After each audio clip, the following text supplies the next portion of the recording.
Here's what they don't tell you about success. It's not dramatic. There's no lightning bolt moment, no sudden epiphany that changes everything overnight. The people who transform their lives, who achieve what others only dream about, aren't doing anything revolutionary. They've simply cracked a code that's hiding in plain sight. Think about the last goal you set. Maybe it was getting in shape, building a business, learning a new skill, or breaking a destructive habit. You probably started with enthusiasm, maybe even made progress for a few days or weeks. Then something shifted. The excitement faded. Life got in the way. You told yourself you'd get back to it tomorrow. But tomorrow became next week, next month, next year. What happened? You'll hear 1,000 explanations. Lack of willpower, bad timing, insufficient resources, wrong strategy. But here's the uncomfortable truth. None of those are the real problem. The real problem is that you've been operating on faulty assumptions about how change actually works. You've been sold a story about motivation, inspiration, and breakthrough moments. But that story is designed to keep you trapped in an endless cycle of starting and stopping, hoping and failing. This audiobook is about breaking that cycle permanently, not through wishful thinking or motivational speeches, but through a systematic approach that combines two powerful frameworks, the science of consistency and the discipline of critical thinking. What you're about to learn over the next chapters, you'll discover why most advice about discipline and habit formation misses the mark. You'll learn to identify the hidden cognitive traps that sabotage your progress, the logical fallacies you tell yourself to justify inconsistency, and the environmental factors that make failure feel inevitable. But more importantly, you'll develop a practical system for sustained action, not based on feeling motivated, but on clear thinking, structured environments, and self-awareness that cuts through the excuses your mind generates. That we'll examine the psychological mechanics of resistance, the compound effect of micro-improvements, and the counterintuitive strategies that high performers use to maintain momentum when everyone else burns out. This isn't about pushing harder. It's about thinking clearer. Why this matters now you re-listening to this for a reason. Maybe you're tired of false starts.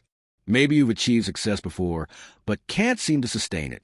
Maybe you're watching others accomplish what you know you're capable of, wondering what they have that you don't.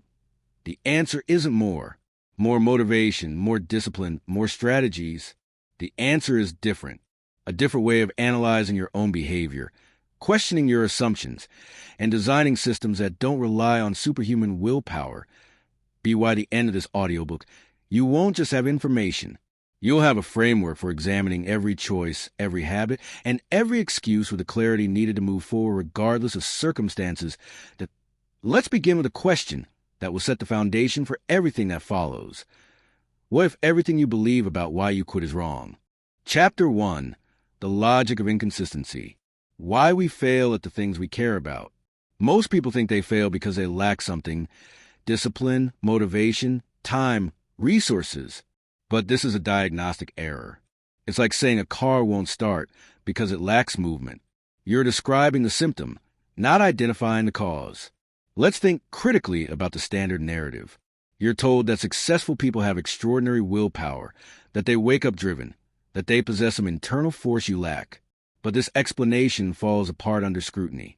Consider, if success required constant motivation, successful people would fail the moment their motivation dipped. But they don't. If it required superhuman discipline, only a tiny fraction of humanity could achieve anything. But millions of ordinary people accomplish extraordinary things. The premise is flawed. We're asking the wrong question. The real mechanism, cognitive friction. Here's what actually happens when you quit.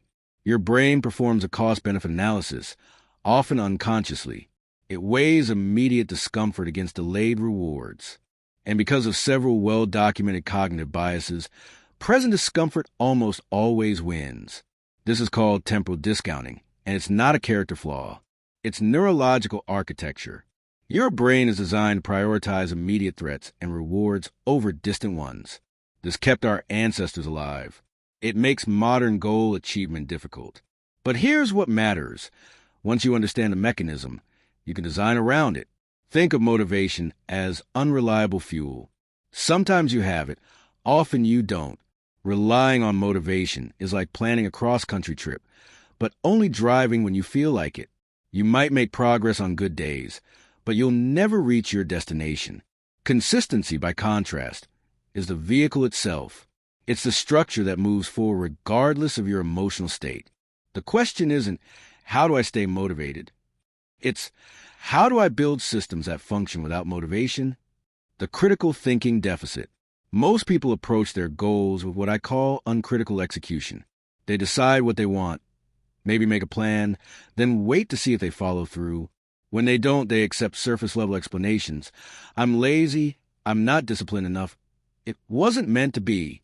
But these aren't explanations. They're labels that prevent analysis. Critical thinking demands that you interrogate your own behavior the way a scientist examines data. When you fail to follow through, the question isn't what's wrong with me, it's what specific conditions led to this outcome, and which variables can I modify. This shift, from self-judgment to analysis, is the foundation of sustainable change. Testing your assumptions. Let's examine a common belief. I need to feel motivated to take action. Is this actually true? Think of actions you take without motivation. You brush your teeth. You show up to work. You respond to urgent messages. You don't wait to feel inspired to do these things. You do them because they're structured into your life. Now ask, what makes these different from the goals you struggle with? The answer reveals the actual problem. It's not motivation. It's structure, clarity, and the presence or absence of friction. Your goals fail not because you lack something internal, but because you fail to engineer the external conditions that make consistent action the path of least resistance. The compound effect of clear thinking. Small actions repeated consistently don't just add up, they multiply. This is mathematical, not motivational.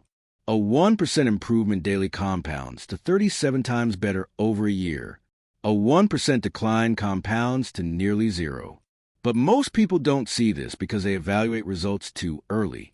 They work hard for a week, see minimal change, and conclude it's not working. This is a logical error. Consistent action has a delayed gratification curve.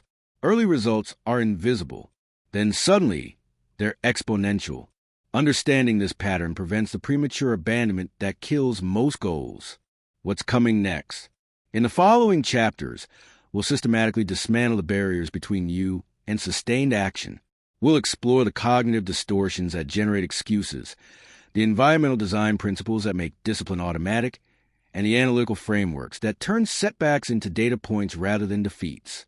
You'll learn to recognize when your mind is generating rationalizations, how to structure your days to eliminate decision fatigue, and why tracking the right metrics transforms abstract goals into tangible progress. This is not about becoming a different person. It's about thinking more clearly about the person you already are and designing systems that align with how humans actually function. Ready to question everything you've been told about discipline? Let's continue. Chapter 2. Deconstructing procrastination. The lie you tell yourself. I'll do it tomorrow. For words have killed more dreams than any external obstacle ever could. But here's what requires examination. Why does your brain generate the specific rationalization so reliably? Most explanations for procrastination are circular. I procrastinate because I'm a procrastinator. This explains nothing. It's like saying, I'm tired because I lack energy. You rename the problem without understanding its mechanics. Let's think more precisely. Procrastination isn't a character trait. It's a decision-making pattern driven by specific cognitive processes. Understanding these processes transforms procrastination from an identity into a solvable problem. The real equation, discomfort versus abstraction. Your brain makes calculations constantly, weighing options based on their emotional valence and temporal proximity. A task that causes immediate discomfort, exercise, difficult work, uncomfortable conversations, registers as a concrete negative. The future benefit remains abstract, distant, hypothetical. This creates an asymmetric comparison. You're weighing a vivid, present discomfort against a vague, future benefit. The discomfort wins not because you're weak, but because your cognitive architecture weights present experience more heavily than future projection. This is called hyperbolic discounting. The value you assign to a reward decreases dramatically as the delay to receiving it increases. A benefit 1 year away might be theoretically important, but it carries almost no motivational weight compared to avoiding discomfort right now. Questioning the standard solution. The typical advice? Just push through the discomfort. But this misses the mechanism. Willpower is a limited resource that depletes through use. Telling someone to constantly override their brain's cost-benefit analysis is like telling them to hold their breath indefinitely. It might work briefly, but it's not sustainable. The critical thinking approach asks, instead of fighting the mechanism, how can we modify the equation? If immediate discomfort outweighs distant benefits, we have two variables to adjust. Make the discomfort less immediate or make the benefits less distant. Engineering action, the 2-minute intervention. Here's a testable hypothesis.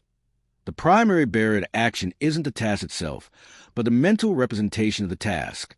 Your brain envisions the entire overwhelming project, which generates resistance. The intervention, commit only to 2 minutes of work, not the complete task, just the initiation. This reduces immediate discomfort to near zero while keeping the distant benefit at the same value. The equation shifts. Critically, this isn't a psychological trick. It's exploiting a real feature of task initiation. Starting is disproportionately difficult compared to continuing. Once in motion, the resistance that prevented starting largely disappears. Test this claim. Next time you notice procrastination, commit to exactly 2 minutes. Set a timer. Give yourself explicit permission to stop after those 2 minutes. Observe what happens. The perfectionism trap, a logical analysis. Many people identify perfectionism as their core issue, but let's examine this more carefully. What does "I'm a perfectionist" actually mean? Usually, it describes someone who avoids starting tasks because they fear imperfect execution. But notice the logical structure here. They're choosing guaranteed zero progress over potential imperfect progress. They're selecting the objectively worse outcome while labeling it as high standards. This isn't perfectionism. It's risk aversion disguised as quality control. A true perfectionist would start immediately to maximize the time available for refinement. Someone avoiding action due to perfectionism is actually avoiding the discomfort of potential failure. This distinction matters because it redirects the solution. The problem isn't excessive standards. It's insufficient tolerance for the learning process. The intervention isn't lowering standards. It's reframing imperfect action as data collection rather than failure. Deadline creation, manufacturing urgency. Without deadlines, tasks expand to fill infinite time. This is Parkinson's law, and it describes a real phenomenon. Your brain perceives unlimited time as permission to delay indefinitely. But here's what's worth examining. Artificial deadlines work almost as well as real ones. Your brain responds to structured deadlines more than their external consequences. This suggests the mechanism is about decision compression, not fear of consequences. Creating personal deadlines transforms procrastination from a willpower challenge into a structural constraint. You're not fighting your tendency to delay. You're eliminating the option to delay. Implementation. For any significant task, set a specific completion time. Not sometime this week, but Tuesday at 3 p.m. Tell someone else this deadline. The public commitment adds a social reinforcement layer that further constrains your decision space. The environment variable. Your physical and digital environment either enables or prevents procrastination. This isn't about willpower. It's about friction. Consider, if your phone is in your pocket with notifications enabled, checking it requires zero effort. Your brain, seeking any escape from discomfort, will default to this path repeatedly. You can fight this with willpower, or you can remove the phone from the equation entirely. Critical thinkers modify variables rather than fighting outcomes. If distraction is easy and focus is hard, engineer the reverse. Make distraction require effort and focus require none. Practical implementation. Before starting work, create a distraction-free environment. Not try to ignore distractions, but physically eliminate them. Phone in another room. Internet blocked. Door closed. You're not relying on discipline. You're removing the need for discipline. The accountability mechanism. Public commitment changes behavior, not through magic but through social reinforcement. When others know your intentions, failure becomes more costly. This adds weight to the future benefit side of your brain's equation. But here's what requires understanding. The accountability mechanism only works if there's actual social cost of failure. Telling your equally inconsistent friend about your goals does nothing. They'll support your excuses because they need you to support theirs. Effective accountability requires someone who holds standards and has permission to push back on rationalizations. A coach, a mentor, or an accountability group with genuine commitment to follow through. Visualizing consequences, making the future present. Your brain struggles with abstract future consequences. Visualization makes them concrete, but this only works if you do it correctly. Don't visualize success. That feels good but provides no motivational force. Instead, visualize a specific consequence of continued procrastination. Not vague feelings of regret, but concrete scenarios. Where will you be in 1 year if you continue your current pattern? What opportunities will you have missed? What will your health look like? Your relationships? Your career? Make it specific, detailed, and honest. This isn't negativity. It's creating accurate perception. Your brain needs to weight future consequences appropriately. Visualization gives those consequences emotional weight they otherwise lack. Systems over goals. Structural solutions. Goals describe desired outcomes. Systems describe the processes that generate outcomes. Procrastination emerges from goal-focused thinking because goals keep the benefit abstract and distant. Systems thinking shifts focus to the immediate process. Instead of, I want to write a book, abstract, distant, you commit to, I write for 30 minutes every morning, concrete, immediate. This changes the equation fundamentally. Success is no longer measured by distant completion, but by today's action. The benefit becomes immediate. Maintaining your system, proving your reliability to yourself, strengthening the identity of someone who follows through, building the anti-procrastination identity. Your actions reinforce your identity. Every time you procrastinate, you strengthen the neural pathways associated with being someone who delays. Every time you take action despite discomfort, you strengthen the opposite pathways. This is neuroplasticity, not metaphor. Your brain physically changes based on repeated patterns. Over time, action or inaction becomes your default. The critical insight, you're always building an identity. The question is which one? Every decision is a vote for the type of person you're becoming. Procrastination votes for someone who avoids discomfort. Immediate action votes for someone who executes despite discomfort. Neither vote determines your identity by itself. But thousands of votes accumulate into your default behavior pattern. Choose your votes consciously. The recovery protocol. You will procrastinate again. The goal isn't perfection. It's reducing frequency and improving recovery speed. When you notice procrastination, treat it as data rather than failure. Ask, what specific conditions enable this procrastination? What was I avoiding? What rationalization did I use? How can I modify the conditions to prevent recurrence?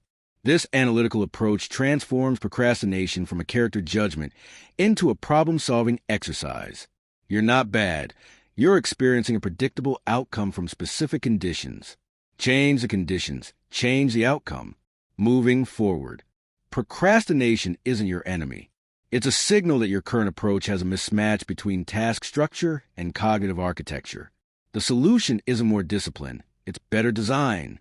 In the next chapter, we'll examine how to train your decision-making processes to default to action rather than delay. We'll explore the neuroscience of habit formation and how to exploit it for sustained consistency. The goal isn't to become someone who never experiences resistance. It's to become someone who moves forward despite it. Chapter 3. The Architecture of Daily Discipline. Redefining discipline. Most people misunderstand what discipline actually is. They think it's a personality trait, something you either have or lack. This is wrong, and the error prevents developing it. Discipline isn't who you are. It's what you do. More precisely, it's a decision-making pattern that prioritizes committed action over momentary preference. This definition is critical because it transforms discipline from fixed trait to learnable skill. If discipline were innate, some people would have it, and others wouldn't permanently. But reality contradicts this. People become disciplined. They also lose discipline. It's state-dependent, context-sensitive, and most importantly, trainable. The decision architecture. Every day contains thousands of micro-decisions. Most happen unconsciously, following established patterns. Whether you hit snooze, what you eat for breakfast, whether you exercise, these feel like character expressions, but they're really habit execution. The critical insight: you don't need discipline for most actions. You need structure that makes discipline unnecessary. The most disciplined-appearing people aren't constantly exercising willpower. They've engineered their environments and routines so that consistent action is the path of least resistance. Think about brushing your teeth. You don't summon discipline to do this. You do it automatically because it's deeply integrated into your routine. The environmental cues are consistent, and the habit is so established it requires no conscious decision. Now ask, what makes your struggling goals different? Usually, they lack structural integration.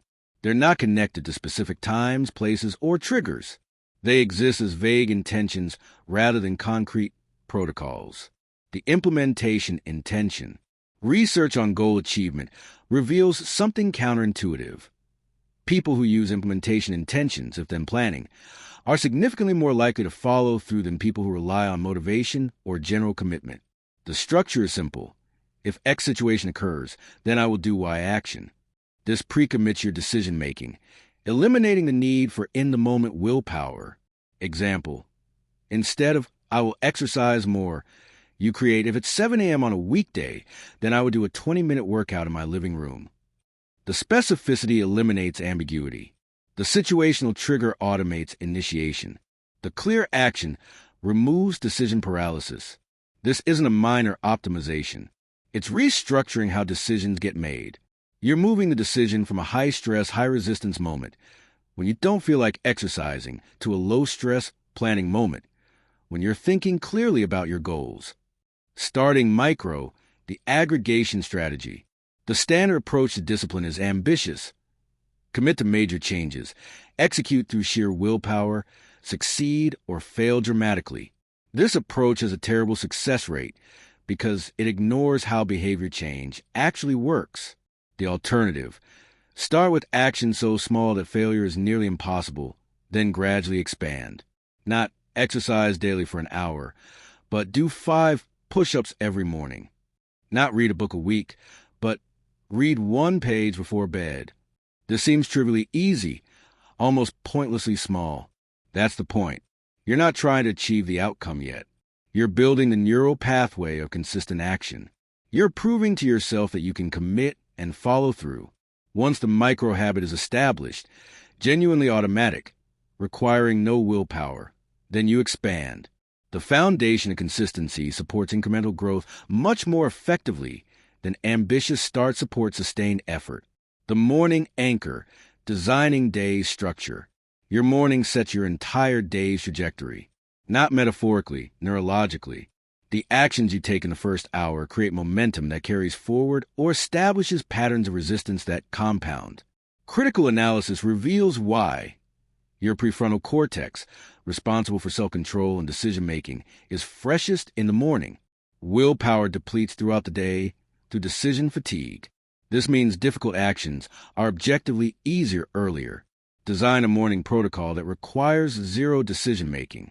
Same wake time, same sequence of actions, same environmental cues. You're creating a behavioral script that executes automatically. Example structure: alarm at 6 a.m. Immediately place feet on floor, no negotiation. Drink water, 5-minute movement routine, 10-minute planning session, then into primary work. Each action triggers the next through established association. The power isn't in the specific actions, but in the elimination of decision points. You're not deciding whether to start your day productively. You're executing a pre-decided protocol. Energy management over time management. Standard productivity advice focuses on time. Schedule more, plan better, eliminate waste. But time is constant. Energy varies significantly. Disciplined action requires energy. If you try to execute difficult tasks when your energy is depleted, you're fighting biology. Willpower becomes necessary because the conditions don't support consistent action. Better approach: map your natural energy patterns. For most people, energy peaks mid-morning, dips afternoon, has a secondary peak early evening. Schedule your most demanding work during peaks. Protect these periods from meetings, distractions, and low-value tasks. This isn't about working harder. It's about working with your biology instead of against it. Discipline becomes significantly easier when you're not simultaneously fighting fatigue. The identity foundation. Here's a framework that changes everything. You don't rise to the level of your goals. You fall to the level of your identity. If you see yourself as undisciplined, you'll find ways to confirm that identity even when trying to change. The intervention. Identify as someone who takes committed action. Not, I want to be disciplined, but I am someone who follows through on commitments. This isn't fake it until you make it positivity. It's recognizing that your identity is malleable and chosen through repeated action. Every action is a vote for your identity. One action doesn't define you, but thousands of consistent votes establish who you are. The person who writes daily becomes a writer, not through proclamation, but through accumulated evidence. Eliminating decision fatigue. Studies on decision fatigue demonstrate that willpower depletes through use. Like a muscle, judges grant parole more frequently early in the day. Shoppers make worse decisions after extensive browsing. Your ability to maintain discipline decreases as you make more decisions. The solution: reduce unnecessary decisions. Wear the same type of clothes daily. Eat similar meals. Have established routines for recurring tasks. You're not being boring. You're preserving cognitive resources for decisions that actually matter. High performers understand this intuitively. They automate everything possible so their willpower can focus on high-leverage decisions. They don't waste energy deciding what to eat for breakfast because that energy is better spent on strategic work. The 5-second rule, overriding hesitation. Between impulse and action lies a window where your brain generates rationalizations. You want to work out. Then immediately your mind produces reasons to delay. This happens in seconds, often unconsciously. The intervention: 5-4-3-2-1 go. When you recognize the impulse to act, count backward and move immediately. This disrupts the rationalization process. You're physically moving before your brain can generate compelling excuses. This isn't about ignoring wisdom or acting recklessly. It's about overriding the specific hesitation that prevents committed action. Your brain's risk assessment system is calibrated for physical danger, making it overly cautious about beneficial behaviors. Delayed gratification training. Your capacity for delayed gratification, choosing larger future rewards over smaller immediate ones, is trainable. It's not fixed personality. It's a skill you develop through practice. Start small. When you want to check your phone, wait 5 minutes. When you want a snack, delay it by 10 minutes. You're training your brain that survival doesn't depend on immediate gratification. You're building tolerance for discomfort. This has cascading benefits. The same neural circuits involved in delaying phone checks are involved in delaying procrastination, maintaining workout commitments, and staying focused on long-term goals. Strengthening the circuit in one area strengthens it globally. Self-talk recalibration. The internal dialogue you maintain shapes your behavior more than you realize. If your self-talk is filled with "I can't," "I'm not disciplined," "this is too hard," you're programming failure. This isn't about toxic positivity. It's about accuracy. "I'm not disciplined" is factually wrong if you've ever followed through on anything. More accurate: "I've struggled with discipline in specific contexts." This opens the door to analysis and improvement rather than accepting a fixed identity. Recalibrate your self-talk toward agency. Replace "I can't" with "I haven't yet figured out how." Replace "I'm not the type of person who" with "I'm building capacity to." These aren't affirmations. They're accurate descriptions that maintain possibility. The commitment architecture. Champions don't negotiate with themselves. They establish non-negotiables. Commitments that aren't subject to daily evaluation. The workout happens. The writing session occurs. The healthy meal gets eaten. No debate, no decision, just execution. This sounds rigid, but it's actually liberating. Decision-making creates stress. Having convinced yourself to do what you've already committed to waste energy. Non-negotiables eliminate this waste. Implementation. Identify 2 to 3 core behaviors that drive your goals. Commit to them absolutely for 30 days. Not, I'll try, but this is non-negotiable. Write them down. Tell someone else. Create accountability. Then execute without daily evaluation. Recovery protocols. You will have off days. The goal isn't perfection, it's resilience. How quickly you return to consistent action after a disruption determines long-term success more than the disruption itself. Establish a recovery protocol. When you notice you've broken consistency, you immediately execute a minimal version of behavior. Missed your workout? Do 5 push-ups right now. Skipped your writing? Write 1 sentence. Didn't meditate? Take 3 conscious breaths. This prevents the off day from becoming an off week. You're maintaining the neural pathway, even if the execution is minimal. You're proving to yourself that the commitment remains despite the setback. Building discipline is building evidence. Every time you follow through despite not wanting to, you create evidence that you're someone who does this. This evidence accumulates, making future consistency easier because you're not fighting your identity, you're confirming it. This is why starting small is so powerful. Small, consistent actions generate evidence rapidly. Within weeks, you have substantial proof that you're changing. This proof has motivational weight that intentions lack. Moving forward. Discipline isn't something you find or lack. It's something you build systematically through structured action, environmental design, and identity evolution. You're not discovering who you are, you're creating who you become. Next, we'll examine the specific mechanisms of resistance and how to dismantle them permanently. Understanding why your brain resists committed action allows you to engineer around that resistance rather than fighting it constantly. The goal isn't to become superhuman, it's to become systematic. Chapter 4. Dismantling Resistance. Understanding the resistance mechanism. Resistance isn't your enemy. It's your brain's default risk management system, doing exactly what it evolved to do. Conserve energy and avoid potential threats. The problem is that this system can't distinguish between actual danger and temporary discomfort. When you consider taking action on a goal, exercising, working on a difficult project, having an uncomfortable conversation, your brain classifies it as a potential threat. Not because it's dangerous, but because it's unfamiliar, effortful, or uncertain. Your resistance isn't indicating actual risk. It's indicating deviation from routine. This distinction is critical. If resistance meant don't do this, it would be wisdom. But resistance simply means this is uncomfortable. Discomfort is not a stop signal. It's often a signal that you're growing. The resistance equation: fear times uncertainty. Resistance intensity correlates with 2 variables: perceived threat and outcome uncertainty. The more threatening something seems, and the less certain you are about the outcome, the stronger your resistance. This creates a testable hypothesis. You can reduce resistance by reducing either variable. Make the task less threatening, break it smaller, or make the outcome more certain, gather information. Create structure. Start with low-stakes experimentation. Notice this shifts the approach entirely. Instead of overcome resistance through willpower, you're analyzing components of resistance and methodically reducing them. You're engineering the problem away rather than fighting through it. The initiation barrier.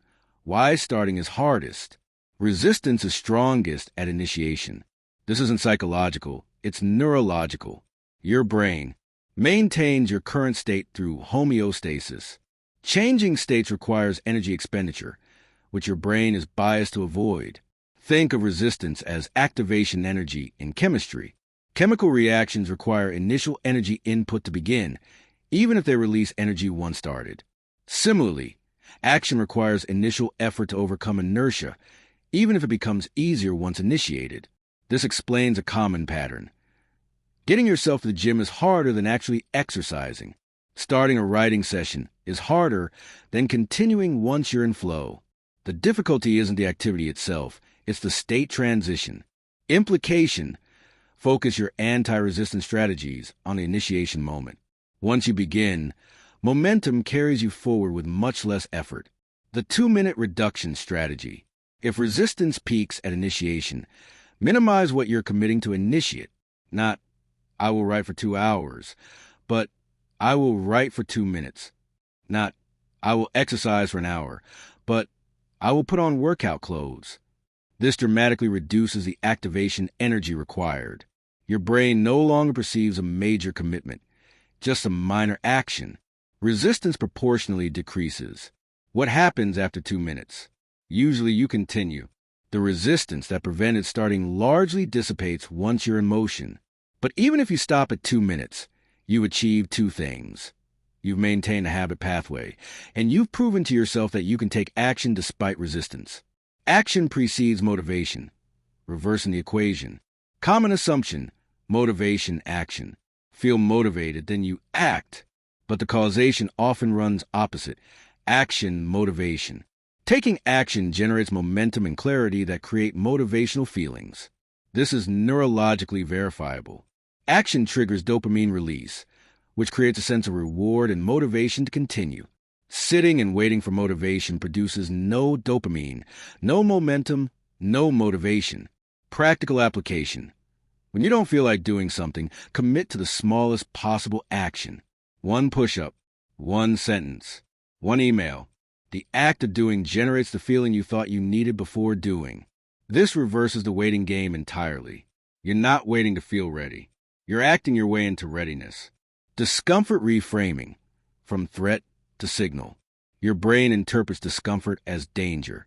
But discomfort is actually information. It signals that you're pushing boundaries, building capacity, growing stronger. Athletes understand this instinctively. Muscle burning during exercise isn't injury. It's adaptation stimulus. The discomfort is the mechanism of growth. Avoiding it prevents development. The same applies mentally. The resistance you feel when starting difficult work isn't your brain telling you to stop. It's your brain telling you that you're challenging yourself. That discomfort is the feeling of cognitive expansion. Reframe. Instead of this feels hard, so I should stop, recognize this feels hard, so I'm growing. The sensation remains the same. The interpretation transforms it from stop signal to progress indicator. The 5-second window, acting before resistance consolidates. Between recognizing what you should do and resistance talking you out of it lies approximately 5 seconds. Your brain needs time to generate convincing rationalizations. Interrupt this process by moving immediately. The countdown technique. 5-4-3-2-1 go. You're not overthinking, not negotiating, not debating. You're moving. This physically disrupts the rationalization process before it can generate compelling excuses. This isn't impulsivity.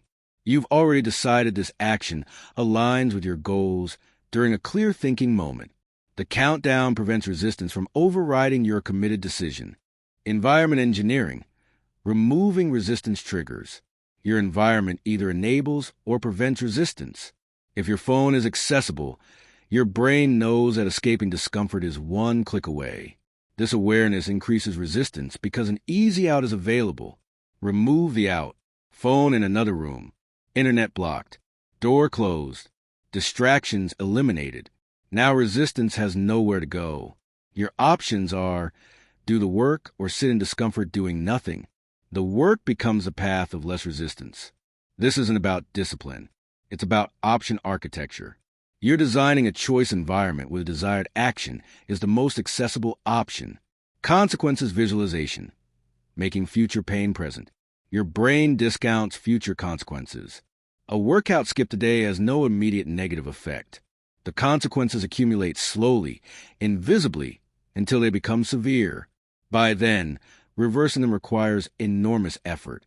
Make future consequences emotionally present through detailed visualization. Not vague, I'll be unhealthy, but specific. In 5 years, I'll struggle to climb stairs. I'll feel winded walking to my car. I'll avoid physical activities with my children because I lack the fitness to participate. Brutal honesty makes distant consequences feel immediate. Your brain weights them appropriately in the present moment, giving you motivation to overcome resistance now. The resistance journal, pattern recognition. Track when resistance appears strongest. Time of day, specific tasks, after certain events. You're gathering data about your resistance patterns. Patterns reveal mechanisms. If resistance peaks at 3 p.m., that's likely an energy dip, not a discipline problem. Solution: schedule demanding work earlier. If resistance spikes for specific task types that suggest skill gaps or unclear processes. Solution: acquire skills or create better structure. You're transforming "I just can't seem to do this" into resistance appears under these specific conditions, which I can modify. Problem solving replaces self-judgment. Social accountability. External resistance to internal resistance.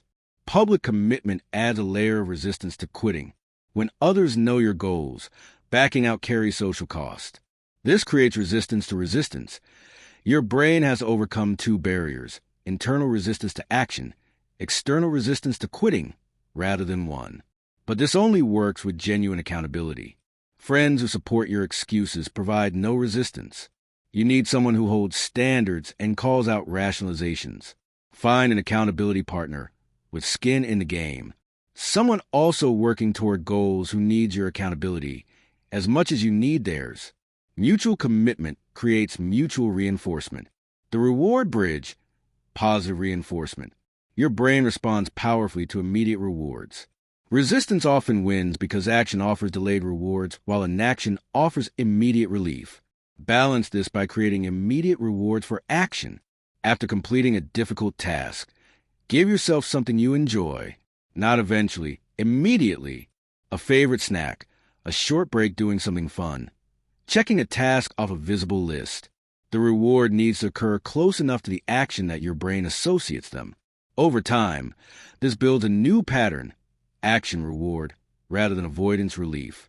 You're training your brain to seek the action because it predicts positive outcomes. Resistance as data, the scientific approach.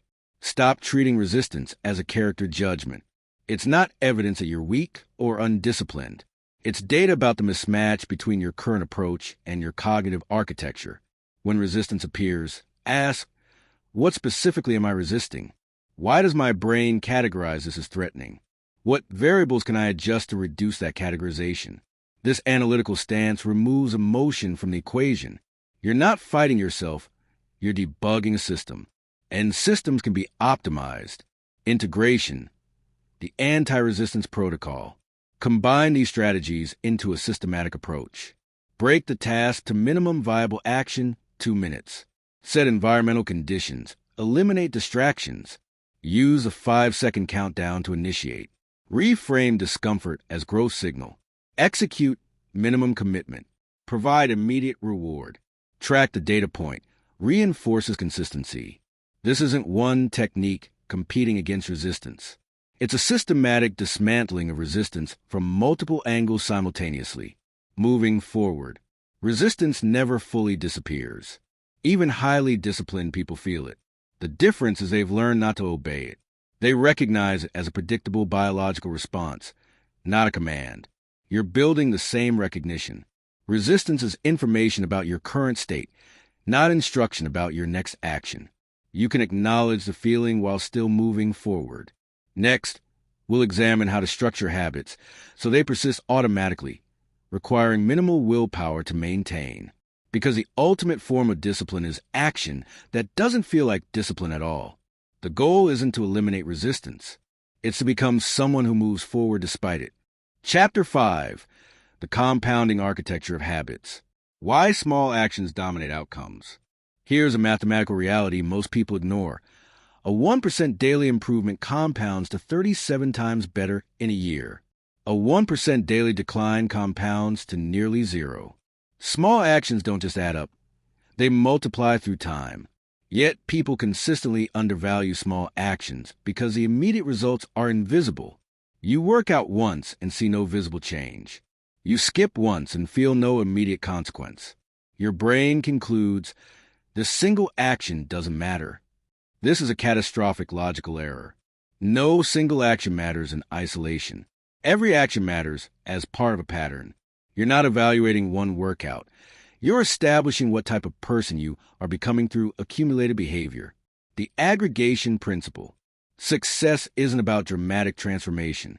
It's about marginal gains systematically accumulated. Athletic teams that improve every aspect of performance by tiny margins, nutrition, sleep, equipment, strategy, don't win by small margins. They dominate. This applies universally. Your outcomes aren't determined by occasional heroic efforts. They're determined by what you do consistently when no one's watching, when it's not exciting, when results aren't visible. The question isn't what major change should I make? It's what small improvement can I sustain indefinitely? Habit formation, the neurological mechanism. Your brain is an efficiency machine. Repeating actions creates neural pathways that strengthen with use. Eventually, the action becomes automatic, requiring minimal cognitive resources to execute. This is why brushing your teeth requires no willpower. The neural pathway is so established that not doing it feels wrong. The action has become identity-level automatic. The same mechanism applies to any behavior. Repeat it consistently in the same context, and your brain will automate it. The key variables: consistency, context, and time. The four-stage habit loop. Habits operate through a predictable cycle. Cue, craving, response, reward. Understanding each component allows systematic habit construction. Cue, the trigger that initiates the behavior. This would be a time, 7 a.m., a location, kitchen, an emotional state, bored, or preceding action, after coffee. Craving, the motivational force. Not the behavior itself, but the state change you're seeking. You don't crave cigarettes. You crave relief from nicotine withdrawal or stress reduction. Response, the actual behavior, the action your habit produces. Reward, the benefit that satisfies the craving and teaches your brain to remember this loop for future automation. To build a habit, you design each component deliberately. To break a habit, you disrupt one component of the loop. Implementation, starting microscopic. The most common habit-building error. Starting too ambitious. I'll meditate an hour daily. Fails because it's too large to execute consistently while the habit pathway is still weak. Start with actions so small that execution is trivial. Not read 30 minutes daily, but read 1 page. Not exercise 45 minutes, but do 2 push-ups. The size feels absurd. That's the point. You're not trying to achieve the outcome yet. You're building the neural pathway of showing up. You're proving reliability to yourself. You're establishing the identity of someone who does this thing. Once the micro habit is genuinely automatic, you do it without thinking. Missing it feels wrong. Then you scale up. The established pathway supports expansion far more effectively than willpower supports ambitious starts. The 2-minute rule implementation. Any habit should be reducible to a 2-minute version. Want to develop a reading habit? The 2-minute version is reading 1 page. Running habit? The 2-minute version is putting on running shoes. This isn't the goal. It's the gateway. The 2-minute action is specifically designed to make starting effortless. Once started, the natural tendency is to continue. But even if you don't, you've maintained the pathway. This matters neurologically. Missing the action entirely breaks the pathway. Doing even a minimal version maintains it. The pathway's existence is more important early on than the action's magnitude. Context dependency, environmental cues. Habits activate through contextual cues. This is why you can maintain excellent routines at home, but they collapse when traveling. The environmental cues that triggered the habits are absent. Solution: attach habits to consistent cues rather than specific locations. Time-based cues, every morning at 7 a.m., are more portable than location-based ones. Or attach new habits to existing ones. After I pour coffee, I will... This is called habit stacking. You're leveraging an established neural pathway to trigger a new behavior. The existing habit provides a cue, reducing the activation energy needed for the new one. Identity-based habits, the fundamental shift. Standard approach, outcome-based habits. I want to lose 20 pounds, so I'll exercise daily. This works temporarily because you're motivated by the goal. When progress slows or obstacles appear, motivation fades and the habit disappears. Superior approach, identity-based habits. I am someone who moves their body daily. Now, the habit isn't serving an external goal. It's expressing internal identity. You don't exercise to achieve something. You exercise because it's who you are. This sounds subtle, but it's transformative. Identity-based habits persist through plateaus, setbacks, and achieve goals because they're not dependent on outcomes. They're expressions of self-concept. Building identity through evidence. You don't first believe you're disciplined, then act disciplined. You act disciplined repeatedly, creating evidence, which builds a belief. Identity follows behavior, not the other way around. Every action is a vote for the type of person you're becoming. One vote doesn't determine the election, but thousands of accumulated votes establish the outcome. You become what you repeatedly do. This means you can't think your way into a new identity. You must act your way into it. The belief follows from accumulated evidence of behavior. The plateau of latent potential. Here's where most people quit. The valley of disappointment. You're executing the habit consistently, but seeing minimal results. You conclude it's not working. This is misunderstanding the compound curve. Early effort produces invisible results. You're below the threshold where outcomes become visible, but the effort is still accumulating. Then suddenly, not actually suddenly, but seemingly, results appear. You've crossed the threshold. The compound curve becomes exponential. But this only happens if you persist through the valley. Knowing this pattern prevents premature abandonment. Invisible progress is still progress. The lack of visible results doesn't mean the actions aren't working. It means they're still accumulating below the visibility threshold. Breaking bad habits. Inversion. Building good habits and breaking bad habits use inverted principles. To build, make the cue obvious, the craving attractive, the response easy, and the reward satisfying. To break, make the cue invisible, the craving unattractive, the response difficult, and the reward unsatisfying. Example, breaking a social media habit. Remove apps from phone, invisible cue. Track time wasted and reflect on opportunity cost. Unattractive craving. Require multi-step login process. Difficult response. Notice improved focus and time availability. Rewarding alternative. You're systematically dismantling the habit loop components rather than fighting with willpower. Replacement strategy. Your brain doesn't eliminate habits well. Neural pathways persist even when unused. More effective. Replace the bad habit with a good one serving the same craving. If you smoke when stressed, bad habit serving stress relief craving. Replace with a walk or breathing exercises. Good habit serving same craving. The craving remains, but the response changes. This works because you're not fighting the craving, you're redirecting it. Your brain gets what it wants, stress relief, through a beneficial behavior instead of destructive one. Environment design, making good habits inevitable. Your environment dramatically influences your behavior. If unhealthy snacks are visible and accessible, you'll eat them regardless of intentions. If your phone is next to your bed, you'll scroll before sleep regardless of commitments. Design environments that make good habits the path of least resistance. Want to read more? Put books everywhere and remove your TV. Want to eat healthier? Stock only nutritious foods. Want to exercise consistently? Sleep in workout clothes. This isn't willpower, it's physics. You're taking the path of least resistance. Design which path that is. Tracking, the compounding motivator. Tracking makes progress visible. A simple habit tracker showing consecutive days of execution creates visual momentum. You see the streak and don't want to break it. This leverages loss aversion. People are more motivated to avoid losing something than to gain something. Once you have a 30-day streak, breaking it feels like losing value, which motivates maintenance. Keep tracking simple.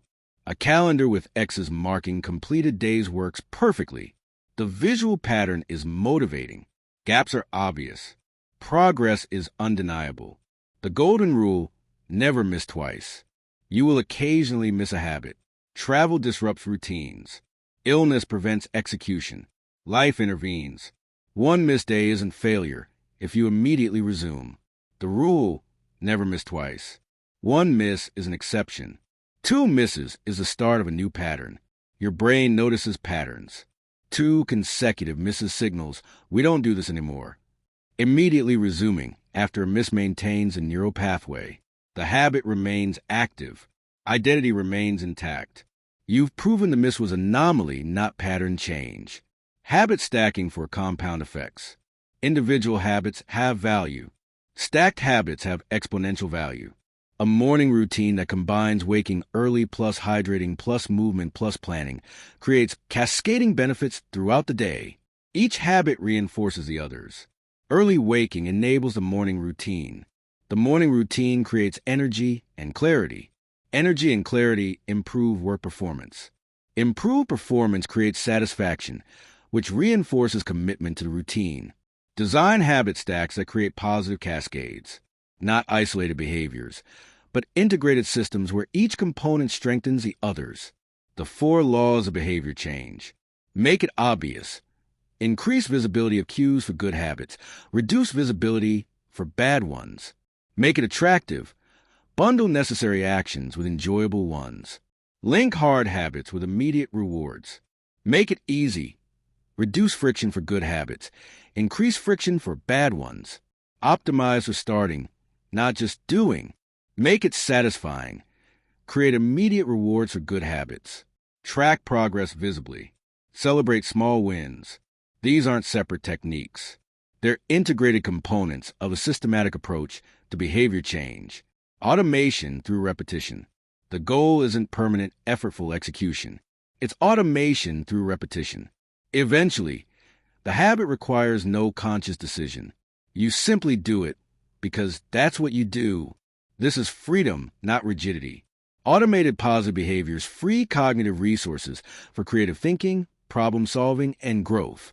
You're not spending willpower on basic positive actions because they're automatic.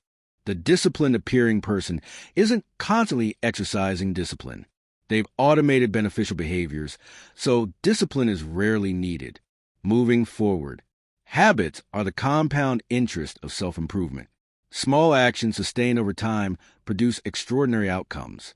The challenge is maintaining action during the valley of disappointment when results aren't yet visible.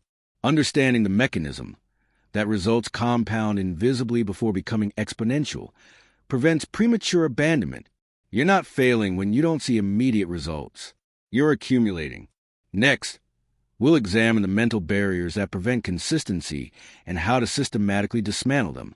Because even with perfect habit architecture, psychological obstacles can derail execution.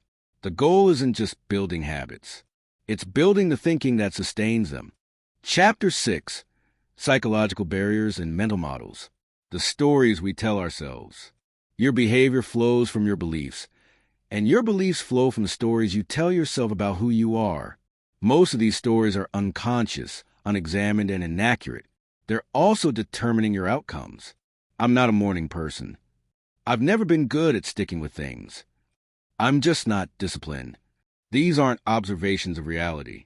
They're self-fulfilling prophecies. You believe them, so you act consistently with them, which generates evidence confirming them.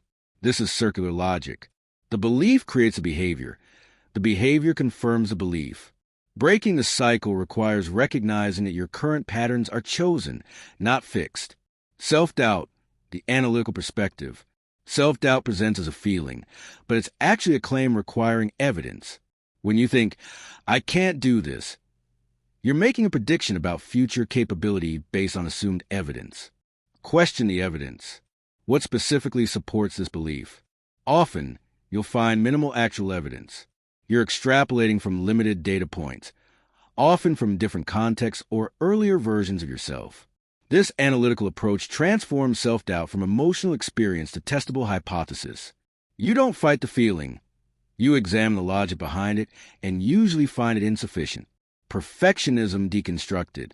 People identify as perfectionists, thinking it means they have high standards. But examine the behavior. Perfectionists often accomplish less than non-perfectionists because they avoid starting tasks they can't execute perfectly. Real perfectionism would mean starting immediately to maximize refinement time. What people call perfectionism is actually fear of judgment disguised as quality control. They're not pursuing excellence. They're avoiding vulnerability. This reframing matters because it changes the solution. The problem isn't excessive standards. It's insufficient risk tolerance. Address the fear of judgment, not the pursuit of quality. Fear of failure, the risk analysis. Fear of failure seems like risk aversion, but the risk calculation is usually wrong. What's the actual consequence of failure? Rarely is it catastrophic. Usually it's temporary discomfort, learning opportunity, slightly delayed progress. What's the consequence of not trying? Guaranteed non-achievement, certain regret, accumulated evidence that you avoid challenges, strengthened neural pathways of avoidance. When you run the actual numbers, not trying is a higher risk option, but your brain weights present embarrassment heavier than future regret, creating a skewed risk assessment. The fixed mindset trap. Carol Dweck's research on mindsets reveals a fundamental split. Fixed mindset believabilities are static. Growth mindset believabilities develop through effort. This isn't just philosophy. It changes behavior. Fixed mindset people avoid challenges, might reveal limited ability, give up easily, effort indicates lack of natural talent, feel threatened by other success, suggests they're less capable. Growth mindset people embrace challenges, opportunities to develop, persist through difficulty, effort is a path to mastery, feel inspired by other success, shows what's possible through work. The evidence overwhelmingly supports the growth mindset as accurate. Neuroplasticity demonstrates that brains change throughout life. Skill studies show that practice trumps innate talent in determining outcomes. Adopting a growth mindset isn't optimism. It's accuracy. Emotional reasoning, the logical fallacy. I feel incapable, therefore I'm incapable. This is emotional reasoning, mistaking feeling for facts. Your emotional state is information about your current state, not about objective reality. You can feel uncertain and still be competent, feel unmotivated and still take action, feel anxious and still perform well. Feelings are temporary internal experiences, not accurate assessments of external reality. This distinction is crucial. If you treat feelings as facts, you're using unreliable data for decision-making. Better, acknowledge feelings as present experience while making decisions based on evidence and values. The comparison trap. Social comparison is inevitable, but how you compare matters. Comparing your Chapter 1 to someone else's Chapter 20 is logically invalid. You're comparing different stages of different journeys. More insidious. You're comparing your internal experience, including all doubts and struggles, to others' external presentation, curated highlights. This creates a fundamentally skewed comparison. Useful comparison. Yourself to your past self. Are you improving? That's the only comparison with valid data and relevant context. Catastrophizing, the probability analysis. When facing challenges, your brain often generates worst-case scenarios. If I fail this, I'll lose everything. But examine the probability. What's the actual likelihood of the catastrophic outcome? Usually very low.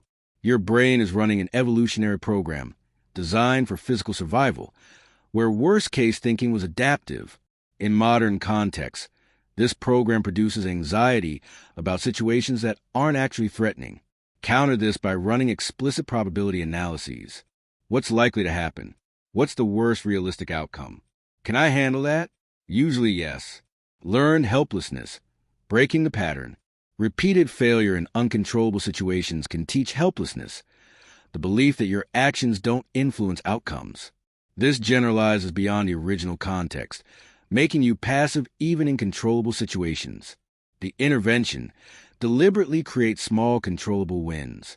You're generating evidence that your actions matter, that you can influence outcomes. This evidence contradicts the learned helplessness pattern. Start with trivially controllable actions. Make your bed. Do 5 push-ups. Complete 1 small task. You're not solving major problems yet. You're rebuilding the belief that action produces results. The negative feedback loop. Self-criticism feels like motivation, but it usually produces the opposite. Harsh self-talk creates stress, which impairs performance, which generates more self-criticism. It's a downward spiral. Research consistently shows that self-compassion produces better outcomes than self-criticism, not self-indulgence, but treating yourself how you'd treat a friend, acknowledging struggle while maintaining encouragement. This works because self-compassion reduces the stress response, freeing cognitive resources for actual problem-solving rather than emotional management. Reframing setbacks, the growth interpretation. Same setback, 2 interpretations. I fail because I'm not capable versus I got data about what doesn't work, Now I can adjust. The event is identical. The interpretation determines whether you give up or continue. Growth interpretation treats setbacks as information, not judgment. You're running experiments. Some experiments fail. Failed experiments produce valuable data. Adjust and continue. This isn't positive thinking. It's accurate thinking. Setbacks genuinely do provide information about what needs adjustment. Interpreting them as such aligns with reality better than interpreting them as evidence of inherent inadequacy. The overwhelm response. Feeling overwhelmed usually indicates scope mismatch. You're thinking about the entire project when you should be thinking about the next action. The entire project is overwhelming. The next action rarely is. When overwhelm appears, ask, what's the smallest next step? Not the path to completion, just the immediate next action. Usually that action is manageable. This reduces overwhelm from emotional experience to tactical execution. You're not solving the whole problem. You're taking the next step, then reassessing. Identity flexibility. Rigid identity creates brittleness. I am a runner becomes problematic when injury prevents running. Your identity is threatened, creating psychological distress. Better. I am someone who prioritizes physical health. Now, injury doesn't threaten identity. It just changes implementation. You maintain identity integrity while adapting behavior.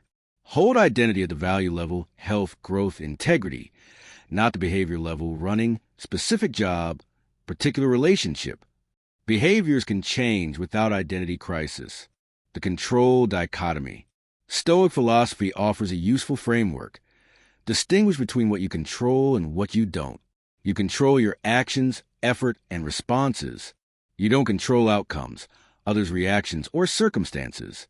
Psychological suffering usually comes from trying to control the uncontrollable while neglecting what you do control. Acceptance of uncontrollable factors isn't resignation. It's accurate assessment of influence boundaries. Focus energy where you have control. Accept what lies outside that boundary. This isn't just philosophy. It's efficient resource allocation. Cognitive restructuring. The ABCD model. Albert Ellis's model. Activating event beliefs about event consequences, emotional/behavioral, dispute irrational beliefs. Most people think a cause is see directly. Event causes response. But B mediates the relationship. Your beliefs about the event determine your response to it. Same event, different beliefs, different responses. Someone cuts you off in traffic. Belief. They're disrespectful, anger. Belief. They're rushing to an emergency, compassion. The event is identical. The belief determines the emotional consequence. You can't always control A. You can always examine and modify B. This gives you agency over C. Building psychological flexibility. Mental rigidity, believing things must be a certain way, creates suffering when reality differs. Psychological flexibility. Accepting that things are as they are while working toward preferred outcomes, creates resilience. This isn't passive acceptance. It's acknowledging present reality while taking action to change it. This is hard and I'm continuing. Not, this is hard, so I'm quitting. The conjunction matters and allows contradictory truths, so implies causation. Most psychological barriers come from using so when and is more accurate. Moving forward. Mental barriers feel like fixed obstacles, but they're actually malleable interpretations. Change the interpretation. Change the barrier's effect. You're not discovering who you are. You're choosing who to become through repeated interpretation and action. Every barrier is an opportunity to choose growth interpretation over fixed interpretation. Next, we'll examine how to build unbreakable self-discipline through systematic training. Not willpower-based discipline that depletes, but structure-based discipline that sustains. The goal isn't eliminating psychological barriers. It's developing the thinking tools to navigate them. Chapter 7. Building Unbreakable Self-Discipline. The Architecture of Discipline. Self-discipline isn't willpower. Willpower depletes. True discipline is a decision-making architecture that makes consistent action the default outcome, regardless of emotional state. Think of discipline as operating system, not application. An application requires conscious execution. An operating system runs automatically in the background. You're building the ladder. Most people approach discipline as a resource they either have or lack. This is categorically wrong. Discipline is a system you construct through deliberate practice, environmental design, and cognitive restructuring. The pre-commitment strategy. Decisions made in calm. Rational states are superior to decisions made under stress or temptation. Pre-commitment locks in the better decision before the worst context arrives. Ulysses, ordering his crew to tie him to the mast before encountering the sirens, understood this. He didn't rely on willpower to resist temptation. He made resistance impossible through advanced commitment. Modern application. Eliminate future decision points. Don't decide daily whether to exercise. Decide once that you exercise every morning at 6 a.m. The decision is made. Daily execution isn't a choice, it's protocol. This works because decision-making depletes cognitive resources. The more decisions you make, the worse subsequent decisions become. Pre-commitment eliminates decisions entirely. Non-negotiables. The foundation. Identify 2 to 3 behaviors that are absolutely non-negotiable. These happen regardless of circumstances, mood, or competing demands. Not I should, but I do. This sounds rigid. It's actually liberating. The negotiation, the internal debate about whether to follow through, consumes enormous energy. Non-negotiables eliminate this waste. Your brain stops generating arguments because it recognizes the behavior is not up for debate. This is how automatic actions like brushing teeth work. You don't negotiate, you execute. Start small. Choose behaviors you can maintain even on terrible days. Better to have small non-negotiables you keep than ambitious ones you break. The implementation system. Discipline requires 3 components. Clear trigger, specific action, immediate tracking. Trigger. When X happens, I do Y. Not vague intentions, but if then protocols. When my alarm sounds, I immediately place feet on floor. Action. Precisely defined behavior. Not exercise, but 20-minute bodyweight workout following specific routine. Tracking. Immediate mark of completion. X on calendar. Check on list. Entry in journal. Visual confirmation reinforces the behavior. This system removes ambiguity. You know exactly when to act, what to do, and how to confirm you did it. Clarity eliminates the decision-making that depletes discipline. Environment as discipline multiplier. Your environment either supports or sabotages discipline. If maintaining discipline requires constant willpower against environmental pressures, you'll eventually fail. Design environments where discipline is the path of least resistance. Want to eat healthy? Stock only nutritious food. Want to focus deeply? Work in a location with 0 distractions. Want to exercise consistently? Sleep in workout clothes. You're not fighting temptation. You're eliminating it. This isn't weakness. It's engineering. The strongest discipline is discipline you never need to exercise because the environment makes alternatives unavailable. The morning domino. How you start your day sets the trajectory for everything that follows. A disciplined morning creates momentum that carries through the day. A chaotic start creates deficit you spend the day recovering from. Design a morning protocol that's non-negotiable and automatic. Same wake time, same sequence, same duration. No decisions, just execution. The content matters less than the consistency. Whether you exercise, meditate, plan, or read is secondary. That you do the same thing daily at the same time in the same way is primary. This establishes immediate evidence that you're someone who follows through on commitments. That identity sets the tone for all subsequent decisions. Energy management protocol. Discipline is easier with energy, harder without it. This is physiological fact. You can fight it with willpower or work with it through strategic planning. Map your energy patterns. Most people peak mid-morning, dip afternoon, have secondary peak early evening. Schedule demanding tasks during peaks. Protect these periods ruthlessly. Also, energy management isn't just circadian rhythm. Sleep, nutrition, and movement dramatically affect cognitive resources available for discipline. Treating these as optional is like trying to drive with an empty tank. Optimize the fundamentals. 7 to 8 hours sleep, whole food nutrition, regular movement. This isn't discipline. It's providing the biological substrate that makes discipline sustainable. The delay tactic. When tempted to break discipline, implement mandatory delay. I can do this, but not for 10 minutes. Usually, the craving passes.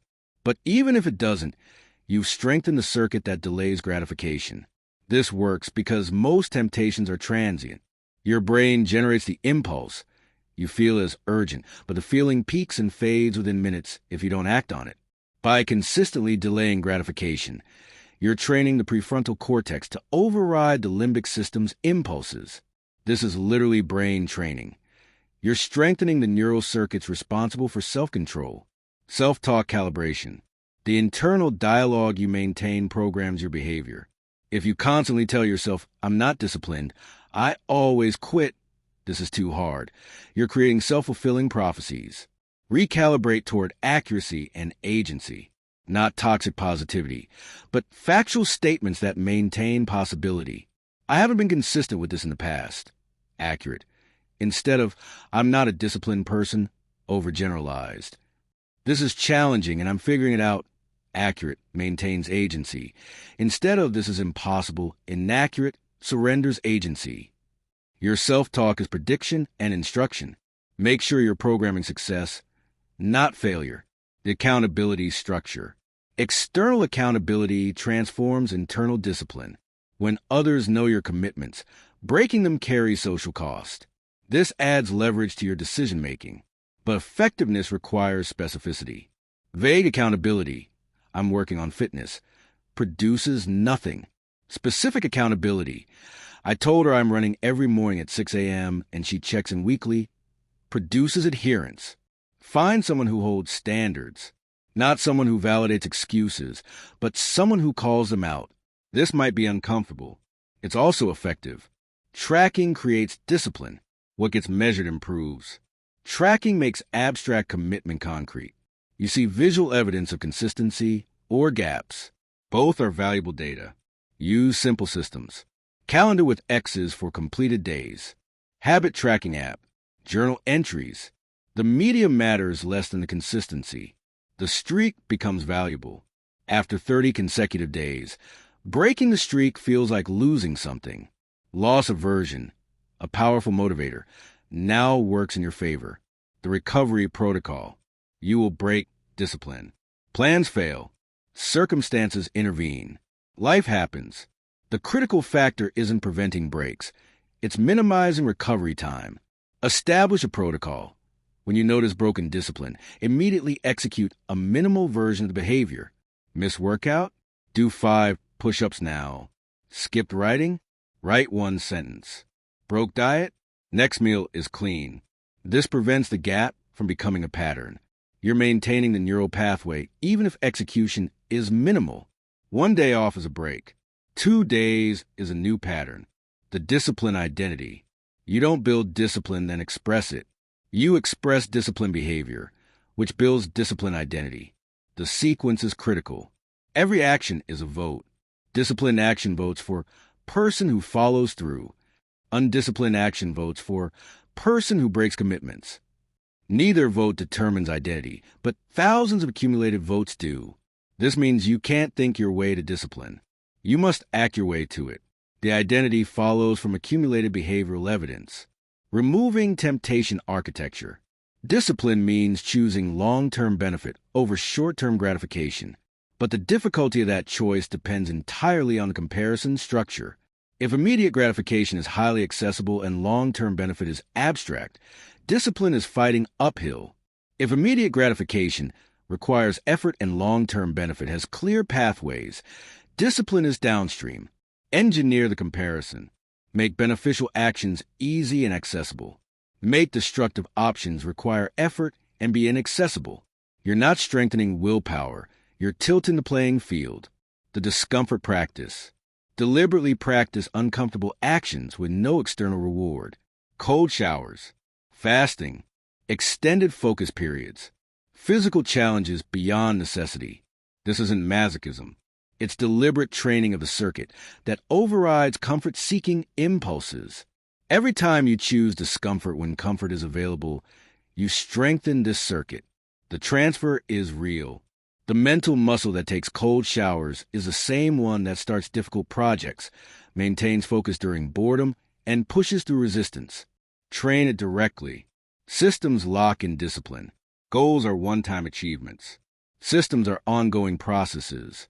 Discipline requires systems because motivation for goals is temporary, but systems create automatic execution. Don't focus on lose 20 pounds. Build system.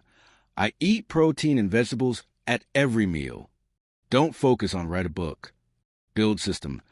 I write 500 words every morning. The system is a discipline. When the system is established, it runs regardless of motivation, inspiration, or circumstances. That's true discipline. Moving forward. Self-discipline isn't a trait you're born with or without. It's an architecture you construct through systematic implementation of structures that make consistent action automatic. You're not becoming more disciplined through effort. You're becoming more disciplined through better system design. The person who appears highly disciplined has superior systems, not superior willpower. Next, we'll examine how to handle setbacks and maintain momentum when circumstances disrupt consistency, because even perfect systems face unexpected challenges. The goal isn't discipline that never faces obstacles. It's discipline that continues despite them. Chapter 8. The Setback Navigation System. Reframing failure. A setback isn't evidence of inadequacy. It's data about what doesn't work under specific conditions. This distinction transforms your relationship with failure entirely. Most people treat setbacks as judgments. I failed, therefore I'm a failure. This is logically invalid. A failed experiment doesn't make you a failed scientist. It makes you a scientist who gathered data about an unsuccessful approach. Setbacks contain information. What conditions led to this outcome? Which variables can you modify? What can you adjust? These are scientific questions, not character judgments. The acceptance protocol. Resistance to setbacks amplifies their impact. You experience a setback, then add suffering through denial, frustration, or self-blame. The setback happened. Your response determines its total cost. Acceptance isn't resignation. It's acknowledging present reality as a starting point for next action. This happened. What now? The what now is always within your control. The setback isn't. Energy spent on this shouldn't have happened is wasted. Energy directed at what's my next move is productive. Practice immediate acceptance. When setback occurs, notice any resistance, acknowledge it, release it, then analyze and act. The continuity principle. Progress isn't erased by setbacks. You haven't returned to zero. The skills developed, insights gained, and habits partially formed remain. You're further along than you were at the start. Even after a setback, this is mathematically verifiable. If you work consistently for 30 days, have a setback for 5 days, then resume, you're at day 30, not day 0. The 30 days of accumulated effort persists. Your brain doesn't see it this way emotionally. It focuses on the disruption, not the accumulated progress. Counter this cognitive bias by explicitly tracking cumulative effort, not just current streak. The restart mechanism. The most critical factor after a setback. How quickly you restart. The gap between setback and restart determines whether the disruption becomes a blip or a pattern. Establish a rule, maximum 24-hour recovery. When you notice broken consistency, you have 24 hours to execute some version of the behavior. Not perfect execution, any execution. This prevents the psychological spiral where one missed day becomes a week because I've already broken the streak. The streak is secondary. The behavior pattern is primary. Detaching outcome from identity. I failed at this task is accurate. I am a failure is a category error. The task is separate from you. The outcome is separate from your worth. This distinction prevents setbacks from creating identity damage. A failed project doesn't make you less capable. It makes you someone who attempted something difficult and needs to adjust approach. Hold identity at the level of values and effort, not outcomes. I am someone who takes on challenges, remains true regardless of individual outcomes. I am someone who succeeded at X breaks with every failure. The learning extraction. Every setback teaches something if you're willing to examine it. Most people avoid this examination because it's uncomfortable, but discomfort is the cost of the lesson. After a setback, conduct a structured analysis. What specific conditions led to this outcome? What was within my control that I didn't manage well? What was outside my control? What would I do differently given the same situation? What capability do I need to develop? This transforms setback into education. The failure has now produced value proportional to the lesson extracted. The resilience build. Resilience isn't avoiding difficulty. It's recovering quickly from it. Each setback you navigate successfully strengthens your resilience for future challenges. Think of setbacks as resistance training for mental toughness. Easy success builds nothing. Navigating difficulty builds a capacity to handle harder difficulties. This doesn't make setbacks pleasant. It makes them valuable. You're not seeking setbacks, but when they occur, you're extracting maximum benefit through the navigation process. The support system. Isolation amplifies setbacks. Your mind generates catastrophic interpretations. External perspective provides reality calibration. Build a support system before setbacks occur. People who understand your goals, maintain perspective, and won't validate destructive narratives. When setback occurs, communicate it. Not for sympathy, but for perspective. Others can see what you can't when you're in the emotional midst of difficulty. The pattern interrupt. After a setback, you may feel momentum toward continued failure. Missed workout leads to missed eating, discipline leads to late sleep, leads to productivity collapse. This is a pattern that accelerates if not interrupted. Interrupt immediately through any small positive action. The action itself matters less than the pattern interruption. You're preventing the failure cascade by demonstrating that one setback doesn't determine the next action. The flexible framework. Rigid systems break under stress. Flexible systems adapt. Build flexibility into your discipline architecture. Instead of, I must do X exactly this way, establish, I maintain X through these methods, and when primary method fails, I use these alternatives. Example, primary exercise is gym workout. Alternatives, home bodyweight routine, long walk, mobility work. The behavior movement persists even when the specific implementation can occur. The expectation calibration. Expecting perfection sets up inevitable failure. Progress isn't linear. Growth includes setbacks, plateaus, and regressions. This is normal, not problematic. Calibrate expectations to reality. You'll have excellent days, adequate days, and difficult days. Success isn't determined by eliminating difficult days, but by maintaining general trajectory despite them. This removes the unrealistic standard that generates unnecessary distress when reality doesn't match fantasy. The progress perspective. When experiencing setback, your brain focuses entirely on the disruption. Counter this by deliberately shifting attention to accumulated progress. Review your tracking data. Look at the streak before the break. Recall the gains made. Measure the distance from your starting point. This isn't denial, it's accurate perspective. Setbacks exist within context of broader progress. Maintaining that perspective prevents temporary disruption from feeling like total failure. The iteration mindset. Each attempt is version 1.0, 2.0, 3.0. Setbacks produce new versions. This is software development applied to behavior. You're iterating toward better implementation, not seeking perfect execution from the start. Version 1.0 fails under stress. Version 2.0 adds stress management. Version 2.0 fails under time pressure. Version 3.0 adds better time management. Each iteration incorporates previous lessons. This removes the binary succeed/fail framework. You're not failing, you're iterating. As long as each version is better than the last, you're progressing. The emotional processing. Setbacks generate emotions: frustration, disappointment, self-doubt. These are normal responses. The error is either suppressing them or being controlled by them. Process emotions without being directed by them. Acknowledge the frustration. Feel it fully. Then ask, what's my next action? The emotion doesn't determine the action. This is emotional maturity. Experiencing feelings without surrendering decision-making to them. Moving forward. Setbacks are inevitable. Your relationship with them determines whether they're catastrophic or educational. You're building a system for navigating difficulty, not a fantasy where difficulty never appears. The strongest people aren't those who never face setbacks. They're those who face setbacks and continue anyway. That resilience is built through repeated navigation, not through avoiding challenge.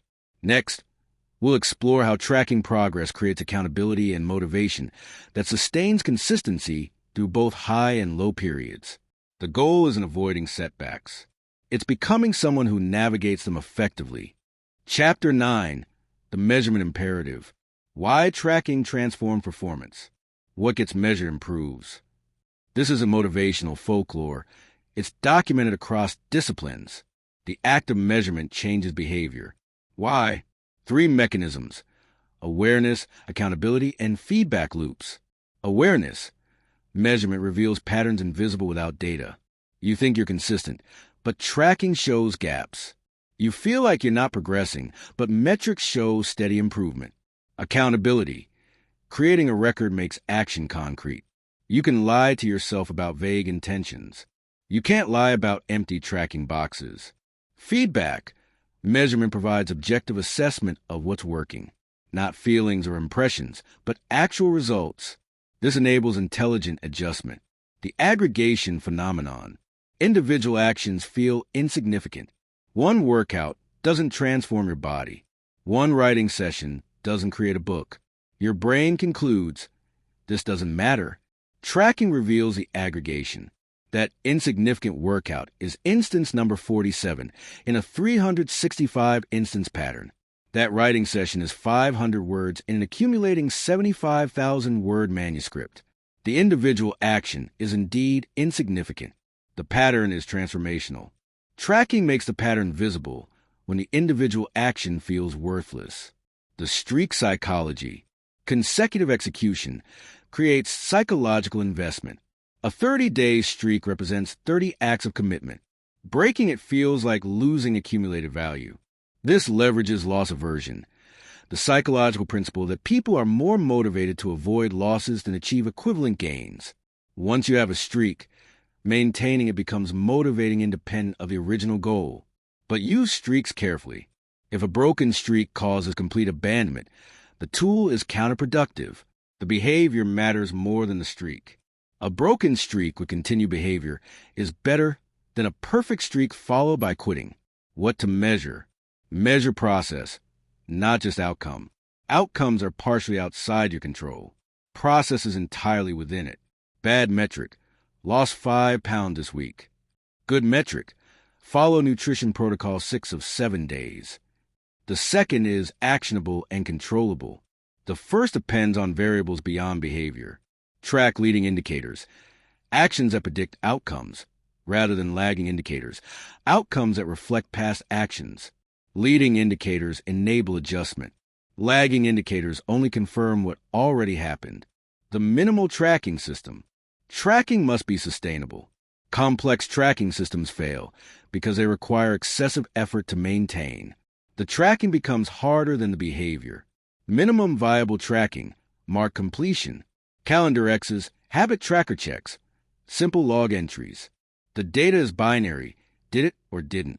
No complexity, no analysis, just record. This creates visual patterns. Clusters of marks show consistency. Gaps show where systems broke down. The pattern is immediately obvious without analysis. The weekly review. Daily tracking captures data. Weekly review extracts patterns. Without review, tracking is just record keeping. Review transforms records into intelligence. Set a recurring weekly review time. Examine the week's tracking data. Ask, what worked? What conditions enable success? What failed? What conditions cause breakdowns? What pattern is emerging over multiple weeks? What adjustment should I test next week? This is scientific method applied to behavior. Observe, analyze, hypothesize, test. You're not guessing at improvement. You're systematically discovering it. The visible progress principle. Progress tracked privately has less motivational impact than progress displayed visibly. Visual presentation leverages the psychological power of seeing accumulation. Keep tracking visible. wall calendar, prominent app widget, journal on desk. The visibility provides constant reinforcement and reminder. The visual streak becomes part of your environment, creating passive accountability. Every time you see it, you're reminded of your commitment and current status. The honesty requirement. Tracking only works with brutal honesty. Marking completion when you didn't complete, or tracking inconsistently, destroys the entire value. This is data integrity. Flawed data produces flawed conclusions. If you can't trust your tracking, you can't learn from it. Commit to perfect honesty in tracking. This isn't moral judgment. It's practical necessity. The purpose is improvement, not creating impressive records. Leading versus lagging indicators. Most people track lagging indicators. Weight, income, completed projects. These are outcomes of past behavior. They're useful but not actionable. Leading indicators track the behaviors that produce outcomes.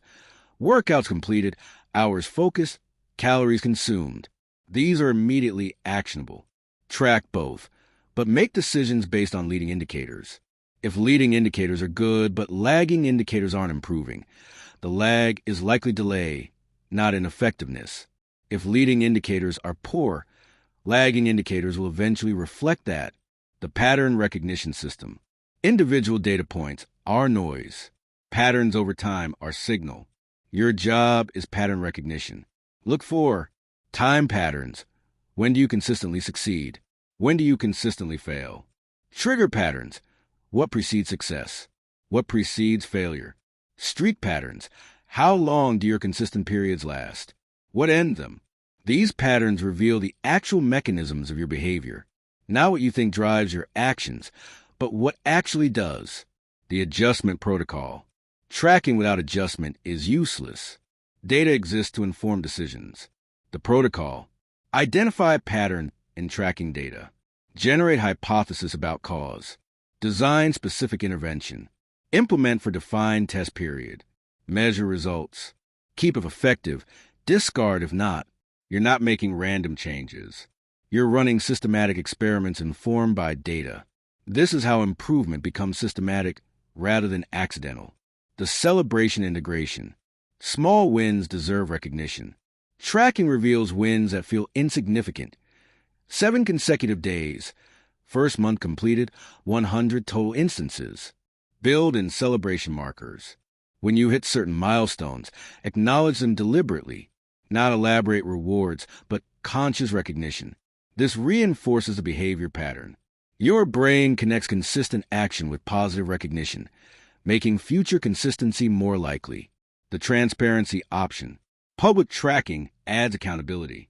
Sharing your tracking data with others increases adherence because gaps are now visible to people beyond yourself. This isn't necessary, but it's powerful for those who respond to social accountability. Find the right forum, accountability partner, small group, or public platform. The key is choosing an audience that maintains standards. Sharing with people who validate excuses provides no accountability. The technology decision. Apps, spreadsheets, journals. The medium matters less than consistency. Choose what you'll actually use.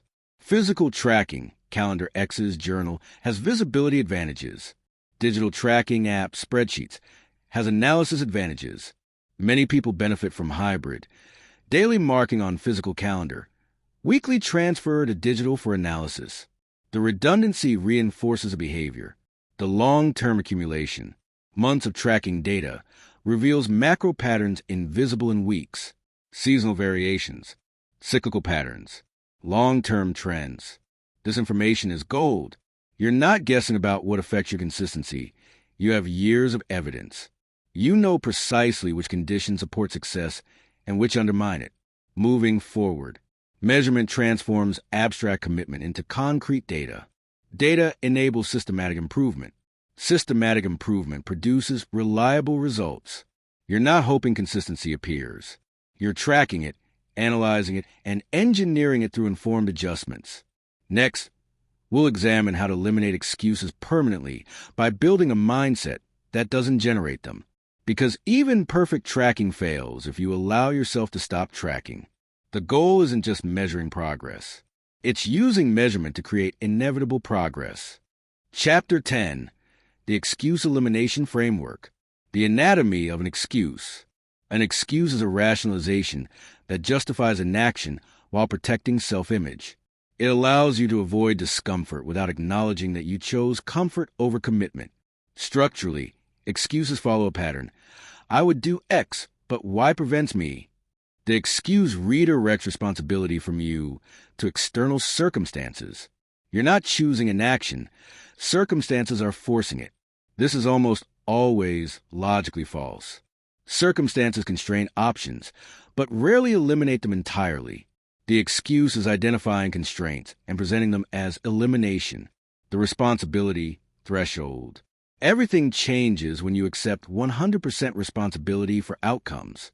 Not because you control everything, you don't, but because responsibility is the prerequisite for agency. If circumstances determine outcomes, you have no power. If your choices determine outcomes within circumstantial constraints, you have power. Excuses trade power for comfort. Taking responsibility isn't accepting blame. It's accepting that your response to circumstances, not the circumstances themselves, determines outcomes. The excuse classification system. Most excuses fall into predictable categories. Time, I don't have time. Translation, other things are higher priority. This is valid, but it's a choice, not an excuse. Energy, I'm too tired. Translation, I'm not managing energy well, or this isn't actually important enough. Resources, I don't have what I need. Translation, I haven't found a way to work with available resources.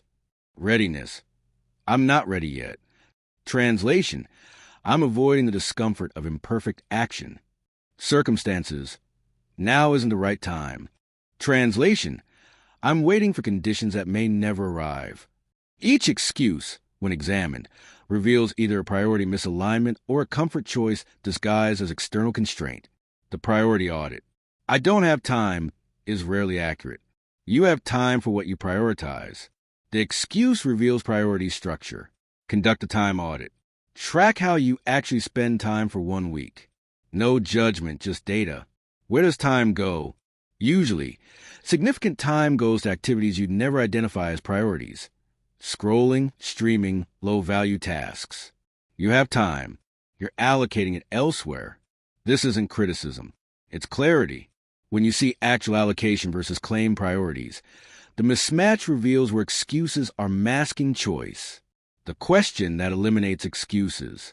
When you notice yourself generating an excuse, ask, if my life depended on doing this, will I find a way? Usually, yes, which reveals that the constraint isn't actually preventing action. It's making action less convenient. You're choosing convenience over commitment. This question cuts through rationalizations immediately. You can't simultaneously claim something is impossible and acknowledge you could do it if stakes were higher. The circumstance acceptance. Some constraints are real. Injury actually prevents certain exercises.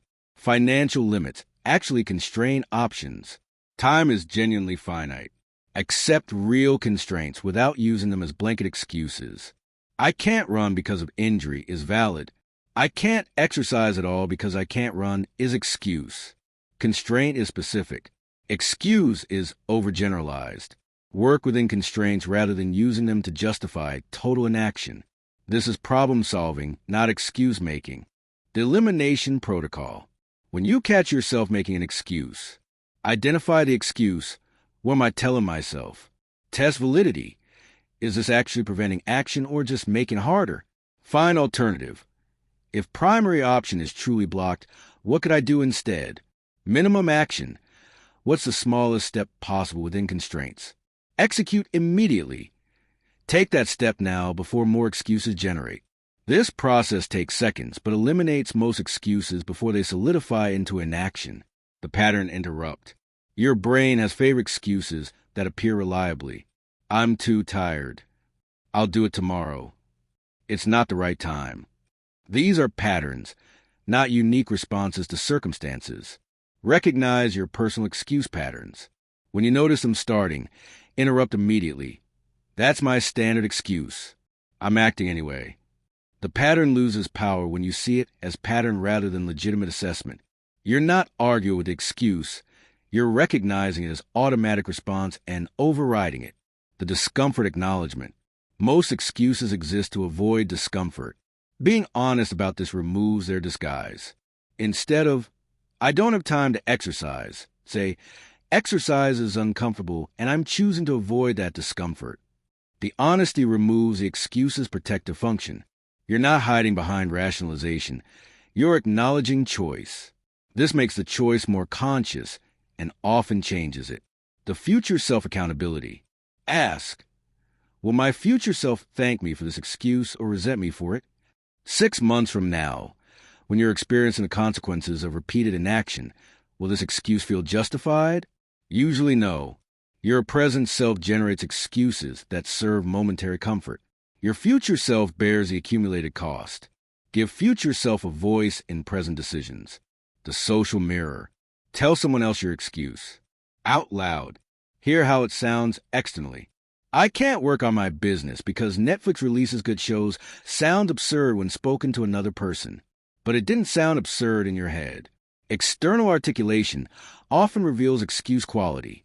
If you're embarrassed to say it to someone else, it's probably not legitimate. The non-negotiable rule. Establish certain commitments as non-negotiable. These aren't subject to daily evaluation or excuse generation. They happen regardless. This eliminates the daily decision point where excuses breed. You're not asking, should I? You're not leaving room for, but you're just executing. Non-negotiables require careful selection. Choose behaviors you can truly maintain without exception. Better fewer genuine non-negotiables than many aspirational ones. The excuse journal. Track excuses like you track behavior. When you don't follow through, write the excuse you told yourself. After a month, patterns are obvious. You're using the same 3 to 4 excuses repeatedly. They're not situational assessments. They're automated responses. Seeing the pattern in writing removes their persuasive power. You recognize them as habitual stories, not accurate assessments. The comparison elimination. Someone with more resources could do this.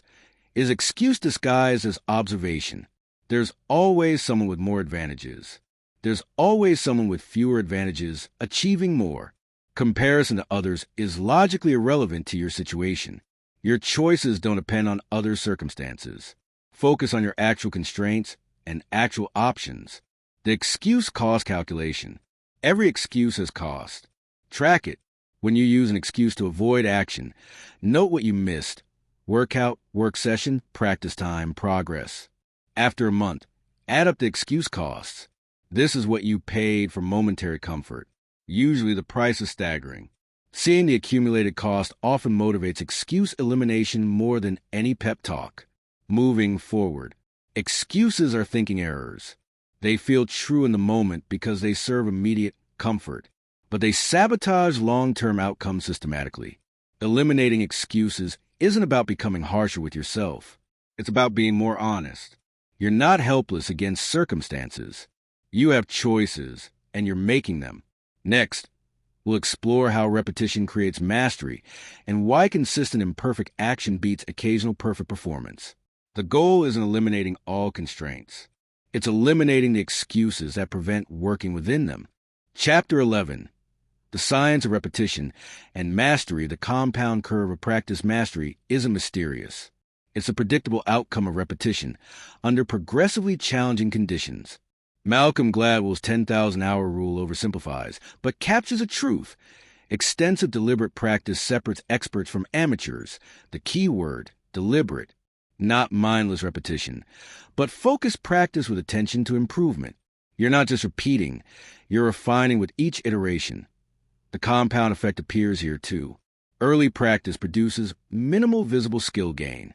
Continue, and gains accelerate exponentially. The curve looks like this. Slow, slow, slow. Sudden leap, plateau. Another leap. Most people quit during the initial slow phase, concluding practice isn't working. They're stopping just before the curve turns exponential. Neuroplasticity, the mechanism your brain physically changes with repeated practice. Neural pathways strengthen through use. Myelin, insulation around neural connections, thickens with repetition. making signals faster and more efficient. This is a metaphor. MRI studies show measurable brain structure changes in people who practice skills intensively. London taxi drivers develop enlarged hippocampi from spatial navigation practice. Musicians show enhanced auditory cortex development. You're not just getting better at the skill, you're literally building the brain architecture that performs the skill. Each repetition is construction work on neural infrastructure. Deliberate practice versus mindless repetition. Shooting 1,000 free throws with poor form doesn't create mastery. It creates 1,000 repetitions of poor form, making bad habits automatic. Deliberate practice requires focus attention on specific improvement, immediate feedback on performance, operating at edge of current ability, systematic correction of errors. This is why self-taught skills often plateau. Without feedback mechanisms, you're reinforcing existing patterns, not creating better ones.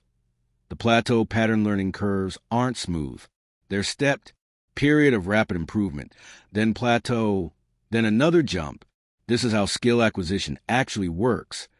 The plateau isn't evidence of limitation. It's consolidation. Your brain is integrating recent gains, making them automatic before the next level of complexity becomes manageable. Knowing this prevents abandonment during plateaus. You're not stuck, you're consolidating. Continue practicing to the plateau, and the next jump will appear. Chunking. The complexity solution your working memory handles roughly 7 items simultaneously. Complex skills require processing far more than 7 elements. How do experts manage this? Chunking. Grouping elements into larger units. A chess master doesn't see 32 individual pieces. They see patterns and positions. A musician doesn't read individual notes. They read phrases and progressions. Repetition creates chunks. What initially required conscious management of many elements becomes a single recognizable pattern. This frees working memory for higher-level processing. The specificity principle practice must match performance context.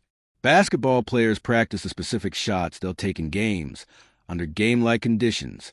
Surgeons practice specific procedures, not general hand-eye coordination. Transfer of training is limited. General practice produces general capability. Specific practice produces specific performance. If you want to excel at X, practice X in conditions as close to performance conditions as possible. Error correction.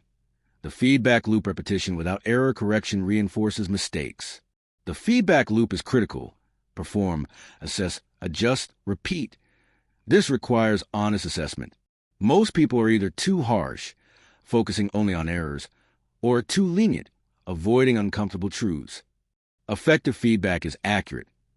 What specifically worked? What didn't? What adjustment would improve performance? Ideally, feedback is immediate. The longer the delay between performance and feedback, the less effective the correction. If possible, structure practice for instant feedback.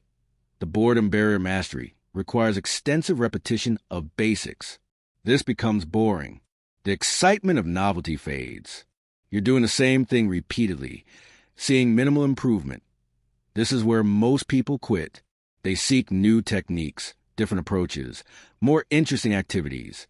But mastery is on the other side of boredom. The best in any field continue practicing fundamentals long after they've mastered them. They understand that expertise is refinement, not just acquisition. Small improvements in basics create large performance differences at high levels. The variability factor while repetition is essential. Introducing controlled variability prevents overfitting to specific conditions. Musicians practice at different tempos. Athletes practice under varying conditions. Writers explore different styles. Variability builds robust skill that performs across contexts, not just in practice conditions. But variability should be introduced systematically, not randomly. You're not abandoning fundamentals.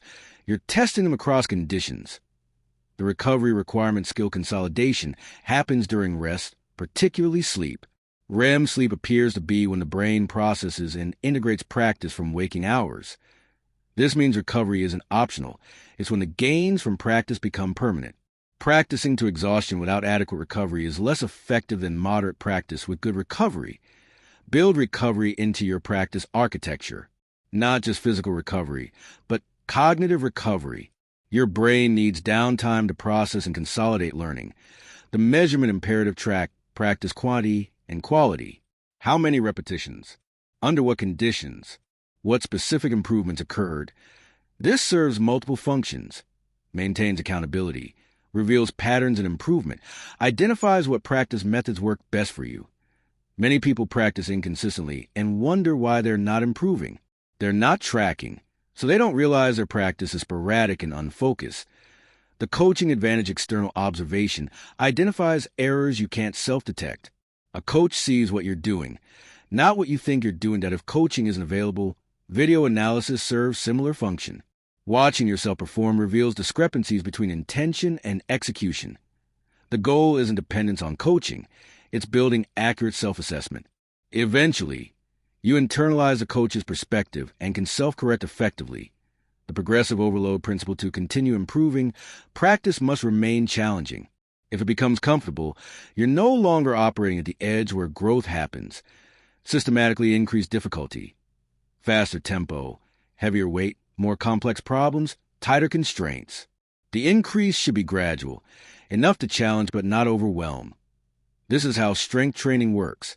Progressive overload forces adaptation. The same principle applies to skill development. Constant challenge drives constant improvement. The long game mastery is measured in years, not months. Initial progress is rapid. You're moving from zero capability to basic competence. Later progress is slower. You're refining at high levels where small gains are hard-won. This isn't discouraging, it's reality calibration. If you expect rapid, continuous improvement, you'll be disappointed and quit. If you expect the pattern to shift from rapid early gains to gradual later refinement, you will persist. The people who achieve mastery simply stayed in the game longer than those who didn't. Moving forward repetition creates mastery through neural pathway development, chunk formation, and error correction. This requires extensive focused practice, systematic feedback, and patience through plateaus. That you're not looking for shortcuts. You're committing to the process. The timeline is long, but the outcome is reliable. Sufficient deliberate practice produces mastery. Next, we'll examine how to maintain consistency, specifically on days when you don't feel like continuing. Because motivation fluctuates, but mastery requires practice regardless. The goal isn't inspired practice. It's consistent practice that continues through uninspired periods. Chapter 12. Operating without motivation. The motivation myth. Motivation is marketed as prerequisite for action. Wait until you feel motivated, then act. This is backwards and guarantees inconsistency. Reality: action often precedes motivation. You start reluctantly, build momentum, then feel motivated. The sequence is inverted from what most people expect. Understanding this changes everything. You're not waiting for a feeling before acting. You're acting to generate the feeling. The emotional bypass your emotional state is information about your current condition. It's not instruction about your next action. Tired is information about energy level, not a command to skip your workout. Most people collapse information and instruction. They feel unmotivated and conclude they should wait, but the feeling is just data. The decision, what to do with that data, remains yours. This creates agency. You're not controlled by emotions. You're informed by them while making decisions based on commitments and values. The commitment architecture decision fatigue explains much inconsistency. Every time you decide whether to follow through, you're depleting finite decision-making resources. Eventually, you'll decide not to. Solution: decide once, then execute without daily redecision. You've committed to specific behaviors at specific times. These are non-negotiable. Daily implementation isn't a choice, it's protocol. This removes emotion from the equation. You don't ask yourself, do I feel like exercising? You exercise because it's what you do at this time. The minimum viable action on low motivation days. Commit only to minimum viable action, not the full workout. Just showing up, not the complete writing session. Just opening the document. This serves two functions.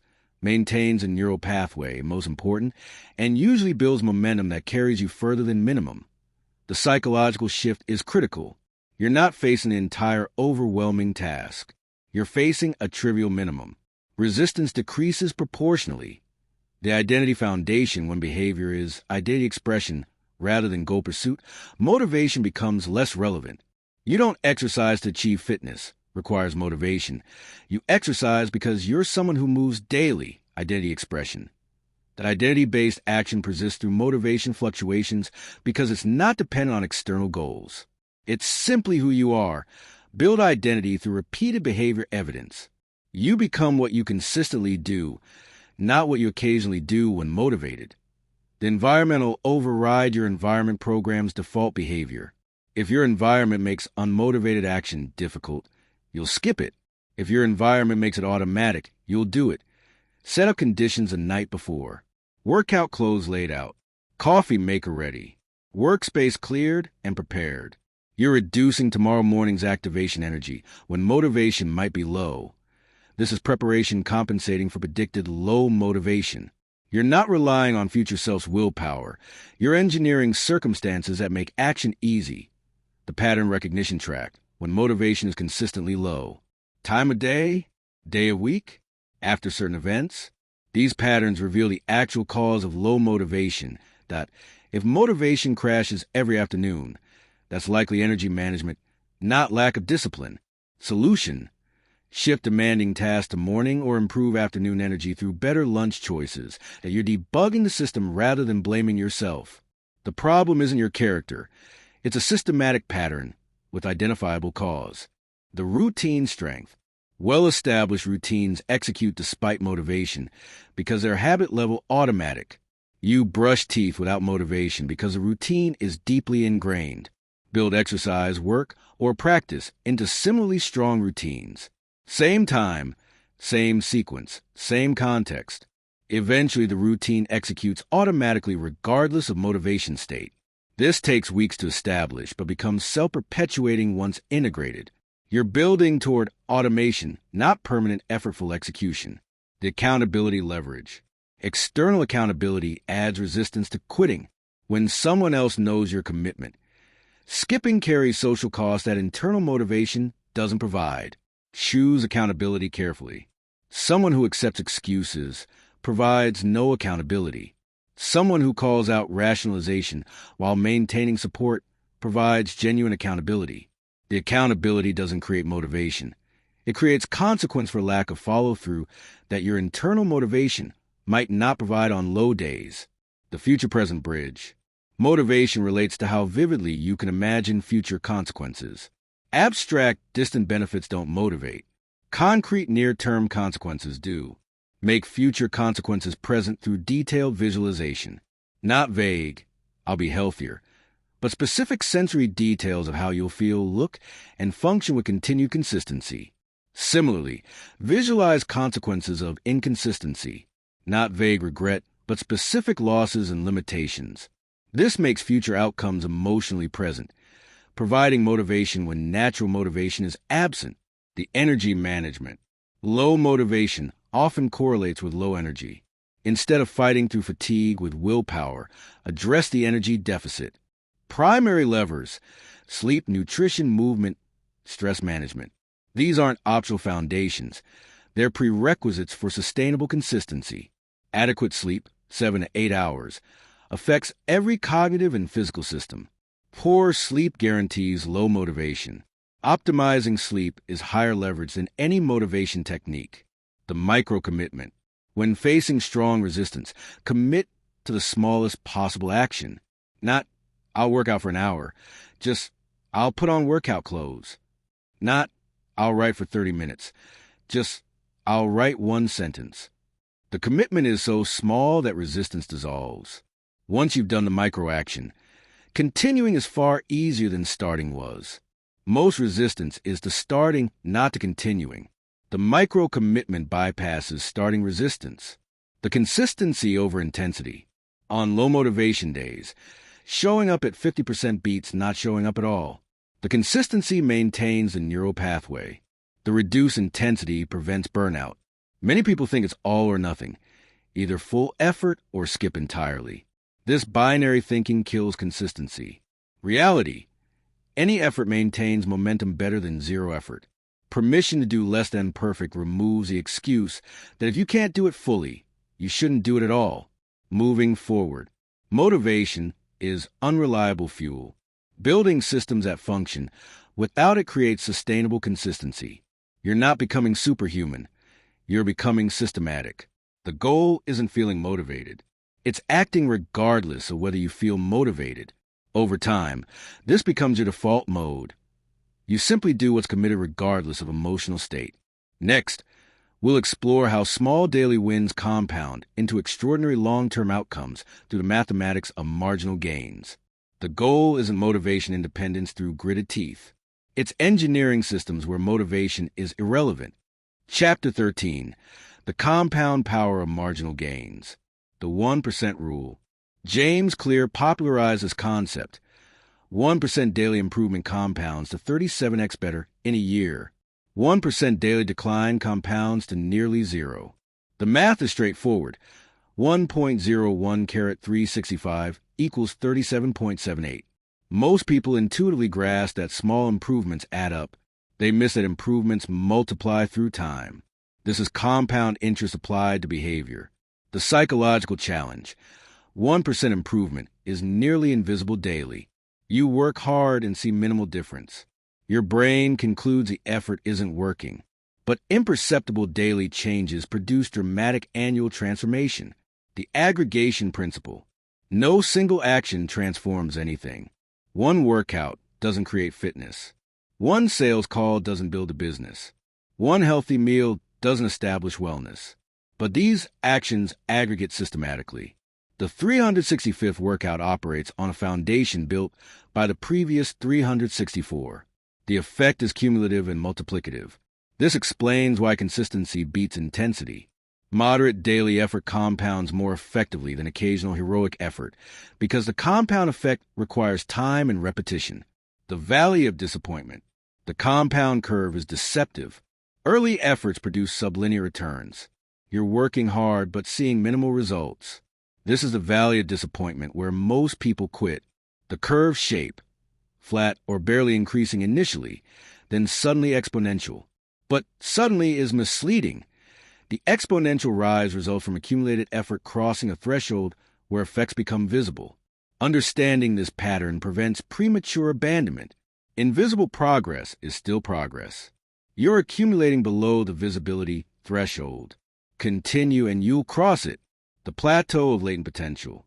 Related concept. Your efforts accumulate even when outcomes aren't visible. This is latent potential. Stored capacity that hasn't manifested in observable outcomes yet. Think of water heating. You add energy consistently, but water temperature increases linearly until suddenly it boils. A phase transition. The energy added during the linear phase was necessary for the transition, even though it produced no boiling. Your efforts are similar. They're accumulating even when outcomes aren't yet transforming. The transformation comes, but only if you persist through the accumulation phase. Small win psychology. Individual small wins feel insignificant. Brain doesn't release much dopamine for tiny achievements. This makes maintaining consistency psychologically difficult. Counter strategy. Explicitly track small wins. Make them visible. Celebrate them deliberately. You're creating artificial salience for genuinely important but psychologically unrewarding small achievements. The calendar X's, the habit tracker checks, the log practice sessions. These are making small wins visible and concrete, providing the psychological reinforcement that invisible accumulation doesn't naturally provide. The systems focus. Goals focus on outcomes. Systems focus on processes. The outcome you want is fitness. The system that produces it is daily movement plus appropriate nutrition. Systems thinking shifts attention from distant result to immediate process. You're not chasing the goal, you're running the system. Success is measured by system execution, not goal achievement. This maintains motivation through the valley of disappointment. You're succeeding daily by running the system, even though the goal outcome isn't yet visible. The habits multiplier. Individual habits have value. Habit stacks have exponential value. Each habit creates conditions that make subsequent habits more effective. Morning routine example. Wake early creates time. Exercise creates energy. Planning creates clarity. The habits reinforce each other. creating total effect greater than sum of individual parts.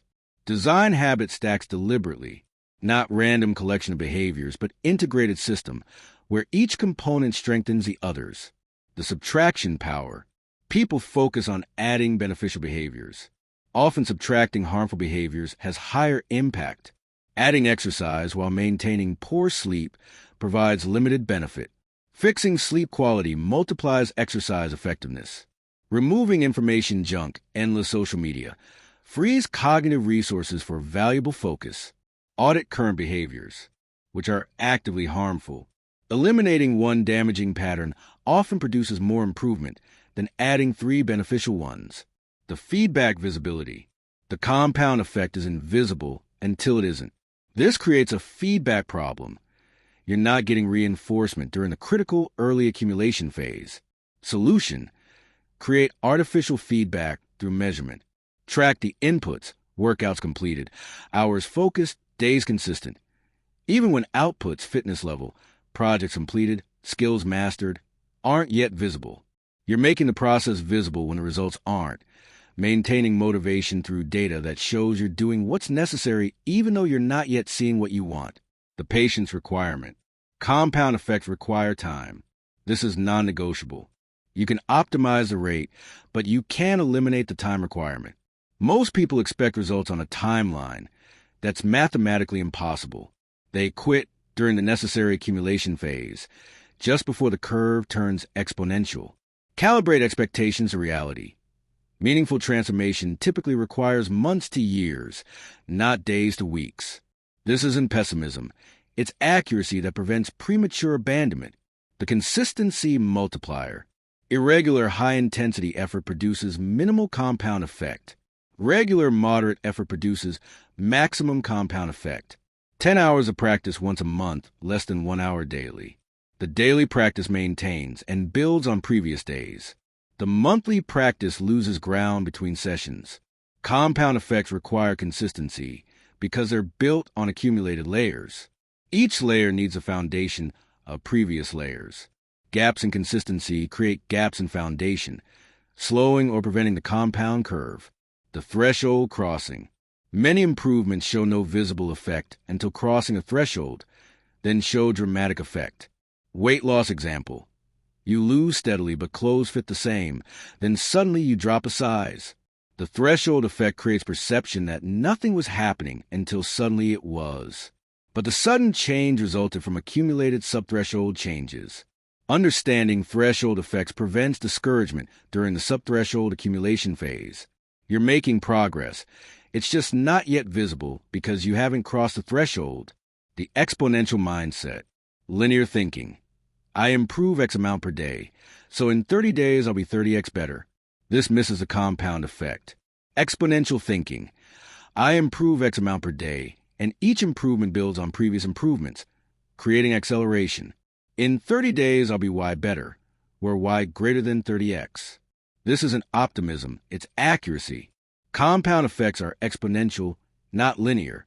Understanding this maintains commitment through periods when linear thinking would suggest insufficient progress. Moving forward. Small, consistent actions compound into extraordinary results.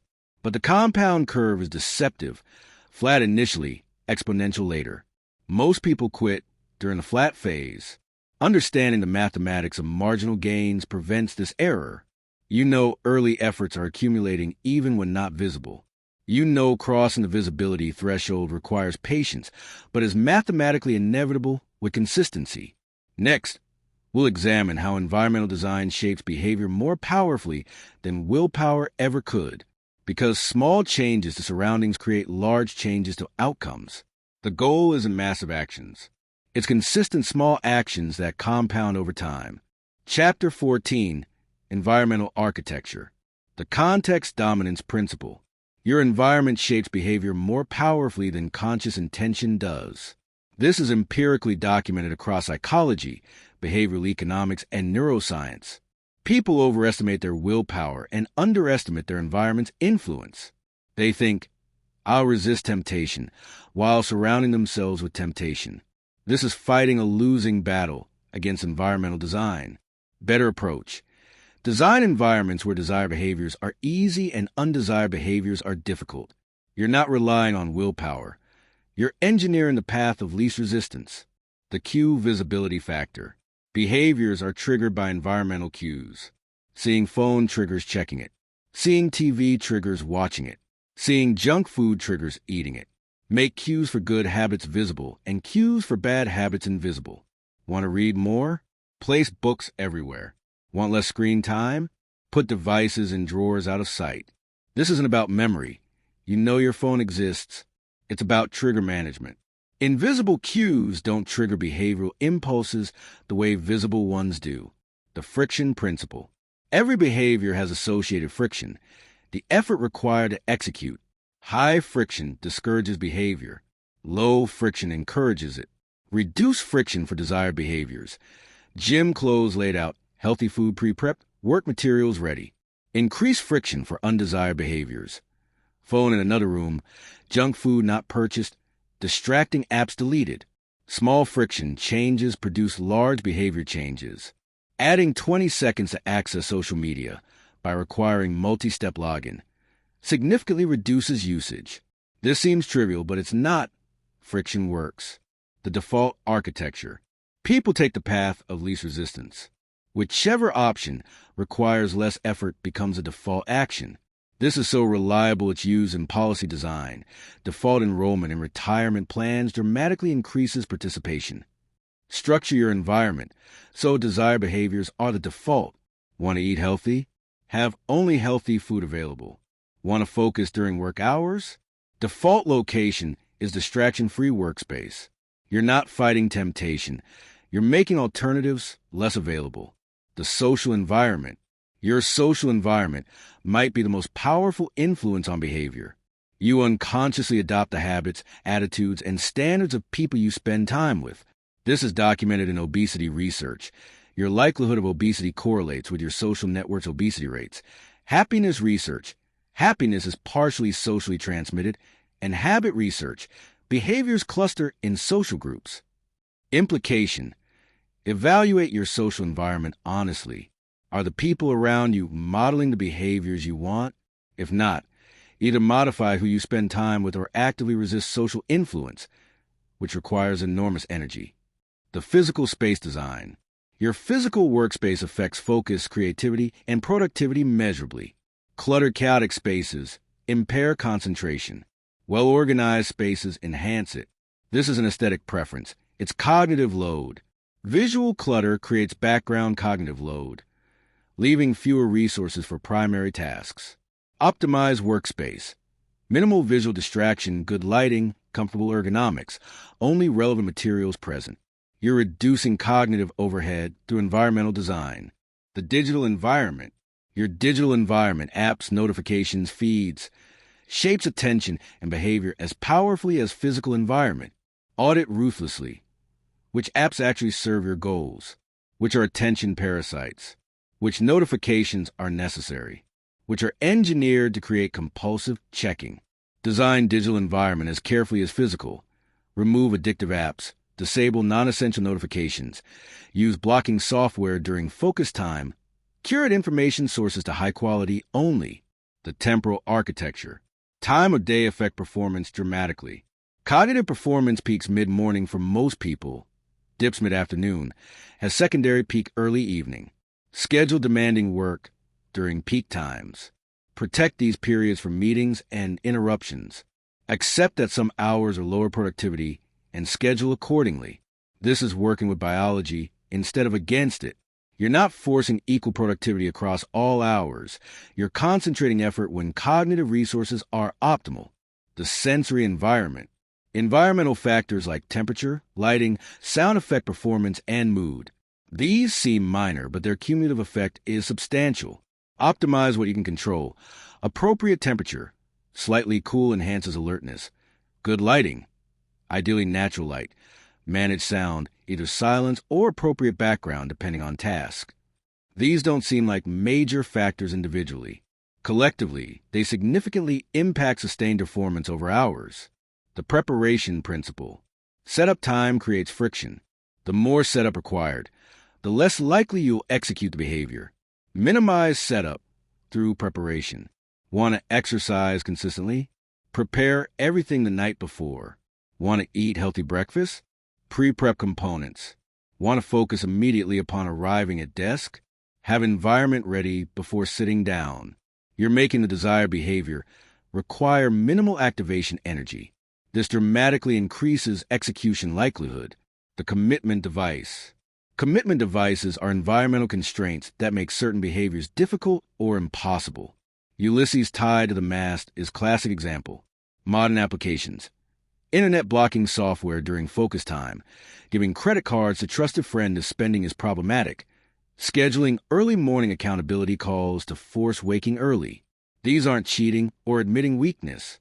They're intelligent environmental design that compensates for known weaknesses in self-control. The identity expression. Environment reflects and reinforces identity. If your environment looks like someone who values fitness, you're more likely to act like someone who values fitness. This works because environment provides constant implicit messaging about who you are. Lived in gym clothes everywhere, I'm someone who exercises. Visible healthy food, I'm someone who eats well. Design environment to reflect the identity you're building, not the identity you currently have. The systematic audit. Conduct environmental audit. Walk through your spaces and daily contexts. For each element, ask, does this support my goals or work against them? Many environmental factors are invisible until you deliberately examine them. The audit makes them visible, enabling modification. This isn't one-time exercise. Your goals evolve, requiring environment to evolve with them. Periodic audits maintain alignment. Moving forward. Environment engineering is higher leverage than willpower training. Modify surroundings to make desired behaviors easy and undesired behaviors difficult. You're not becoming more disciplined in the face of temptation. You're removing temptation from the environment. The second is far more reliable. Next, we'll examine the fundamental mindset shifts that transform how you think about discipline, consistency, and achievement. Because even perfect environment fails without right mental models. The goal isn't overpowering your environment. It's designing an environment that supports your goals automatically. Chapter 15, The Mindset Framework. Fixed versus growth. The foundational distinction. Carol Dweck's research reveals the most consequential mindset difference. Fixed mindset believes abilities are static. Growth mindset believes abilities develop through effort. This isn't just philosophy. It predicts behavior across domains. Fixed mindset people avoid challenges, might reveal limitations, quit easily, struggle indicates lack of ability, feel threatened by other success, suggests their inferiority. Growth mindset people seek challenges, opportunities to develop, persist through difficulty. Effort is a growth mechanism. Find inspiration in other success, demonstrates what's possible. The evidence supports growth mindset as accurate. Neuroplasticity shows brains remain malleable throughout life. Longitudinal studies show effort predicts outcomes better than initial ability. The process outcome split. Outcome focus creates fragility. If you're attached to specific results, anything preventing those results threatens your entire structure. Process focus creates resilience. You're committed to executing the system regardless of immediate results. Outcomes become interesting data rather than identity threats. This doesn't mean outcomes don't matter. It means you control process, not outcomes. Focus where you have agency. Outcomes follow from sustained process execution. The effort interpretation. Fixed mindset interprets required effort as evidence of inadequacy. If I were naturally good at this, it wouldn't be hard. This makes effort feel shameful, leading to avoidance of challenging tasks. Growth mindset interprets effort as a development mechanism. Effort is how abilities develop. This makes effort feel productive, enabling persistence through difficulty. Which interpretation you hold determines whether you seek or avoid challenges. The growth interpretation is both more accurate and more adaptive. The failure reframe. Standard view. Failure is the opposite of success. Growth view. Failure is part of the success path. Every expert has failed extensively. They didn't avoid failure. They persisted through it. This reframe removes failure's power to stop you. Failure becomes information about what doesn't work, enabling intelligent adjustment. It's data, not judgment. The goal isn't avoiding failure. It's extracting maximum learning from failures that inevitably occur, enabling rapid improvement toward success. The comparison trap. Social comparison is cognitive default, but produces distorted assessment. You're comparing your internal experience, including all doubts and struggles, to others' external presentation, curated highlights. This creates systematically negative self-assessment. Everyone else appears confident and capable. You feel uncertain and struggling, but they're experiencing similar internal doubt while presenting confident exteriors. Better comparison. Current self to past self. Am I improving? That's the only comparison with valid data and relevant context. The identity flexibility. Rigid identity creates brittleness. I am a runner becomes crisis when injury prevents running. I am smart becomes threat when facing difficult material. Flexible identity focus on growth creates resilience. I value physical health, persist through running injury, adapt the method while maintaining the value. I'm developing capability, persist through difficult material. You're in a learning phase, not failing at being smart. Hold identity at value level, not behavior level. Values can be expressed through multiple behaviors. Behavior level identity breaks when circumstances prevent that specific behavior. The control dichotomy. Stoic framework. Distinguish what you control, your actions, effort, responses, from what you don't, outcomes, others' reactions, circumstances. Suffering comes from attempting to control the uncontrollable while neglecting what you do control. This is misallocated effort. Acceptance of uncontrollable factors isn't resignation. It's accurate assessment of influence boundaries, enabling efficient resource allocation to controllable factors. The discomfort reinterpretation. Standard interpretation. Discomfort signals you should stop. Growth interpretation. Discomfort signals your expanding capacity. Athletes understand this viscerally. Muscle discomfort during training isn't damage signal, unless it's pain, which is different. It's adaptation stimulus. Avoiding it prevents development. Mental challenges are similar. Cognitive discomfort when learning difficult material is the feeling of neural pathway development. It's uncomfortable because your brain is working hard to build new structure. Reframe discomfort from stop signal to growth indicator. The sensation remains the same, but interpretation transforms its meaning. The patience paradox. Impatience kills more goals than difficulty does. People expect transformation on unrealistic timelines, then quit when reality doesn't match expectations. Paradox. Accepting that results take time makes results arrive faster. You're not wasting energy on frustration about pace. You're channeling all energy into consistent execution, which is what actually produces results. Patience isn't passive waiting. It's sustained action without requiring immediate gratification. The abundance versus scarcity. Scarcity mindset. Success is limited. Others' gains threaten me. I must guard what I have. This creates zero-sum thinking and defensive behavior. Abundance mindset. Opportunities are plentiful. Other success demonstrates possibility. I can create more value. This creates positive-sum thinking and generative behavior. The evidence supports abundance as more accurate. Value isn't fixed, it's created. Other success doesn't diminish your opportunities. Often it creates them by expanding what's possible. The responsibility acceptance. Everything changes when you accept 100% responsibility for outcomes. Not because you control everything, you don't, but because responsibility is prerequisite for agency. If circumstances determine outcomes, you're powerless. If your response to circumstances determines outcomes, you're empowered. This isn't self-blame. It's recognizing that even when circumstances are bad, your response is still within your control. And that response is often more determinative than the circumstances. The anti-fragility principle. Nassim Taleb's concept. Some systems are fragile, damaged by stress. Some robust, unaffected by stress. Some anti-fragile, strengthened by stress.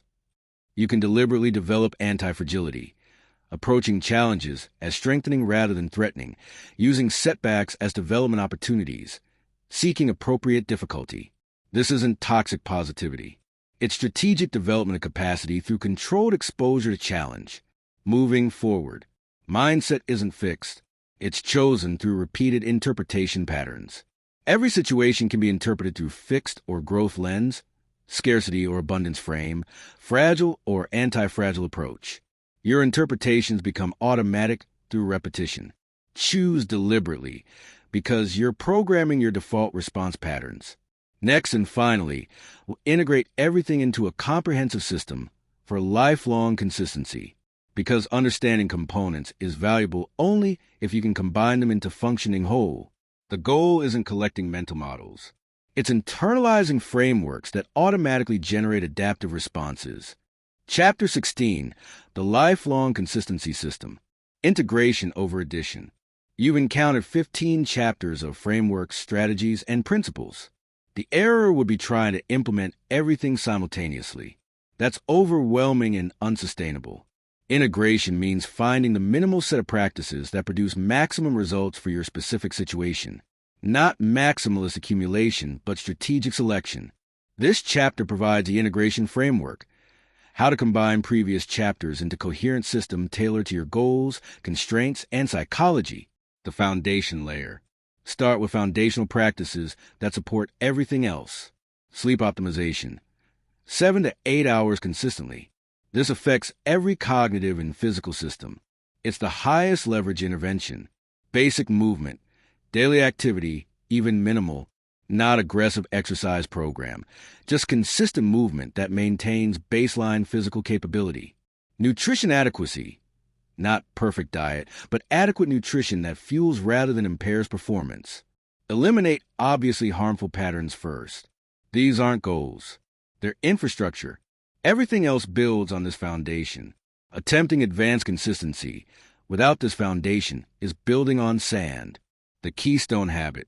Identify one habit that, if executed consistently, makes other desired behaviors easier. This is your keystone. Common keystones. Morning routine creates momentum, exercise enhances energy, planning practice improves execution, meditation enhances self-regulation. The keystone varies by person. Identify what creates positive cascade effects in your life. Focus on establishing the single habit with obsessive consistency before expanding. The non-negotiable core. From desired behaviors, select 2 to 3 that are absolutely non-negotiable. These happen regardless of circumstances, mood, or competing demands. Requirements for non-negotiables. Important enough to justify absoluteness. Simple enough to execute even on terrible days. Clear enough that completion is unambiguous. Sustainable indefinitely without burning out. These become identity level automatic. You don't decide daily, you simply execute. They're the foundation everything else builds on. The system architecture design daily system with clear structure, morning protocol. Fixed sequence that establishes momentum. Wake time, immediate actions, keystone habit execution, transition to primary work. Work blocks, protected focus periods during peak energy hours. Clear start/end times, specific objectives, distraction-free environment. Recovery periods, scheduled breaks, movement, nutrition, not optional. Required for sustained performance. Evening routine, wind-down sequence that enables quality sleep. Reflection on day's execution. Preparation for next day. The system removes decision-making. You're not deciding what to do when you're executing pre-decided protocol. This conserves willpower for actual work rather than workflow management. The tracking infrastructure implement minimal tracking system that captures essential data without becoming burden. Daily, binary completion marking for non-negotiables. Calendar X's or habit tracker checks. Takes 30 seconds. Weekly, review session examining patterns. What worked? What broke down? What needs adjustment? Takes 15 minutes. Monthly, broader assessment of trajectory. Are systems serving goals? Do goals need refinement? Is life aligned with values? Takes 30 to 60 minutes. This creates nested feedback loops at different timescales, ensuring you're catching issues at appropriate level without constant analysis paralysis. The environmental design audit and optimize environments, physical workspace, minimize visual clutter, optimize lighting and ergonomics, remove distractions, have necessary materials ready. Digital environment, delete time sync apps, Disable non-essential notifications. Use blocking software during focus periods. Curate information. Sources.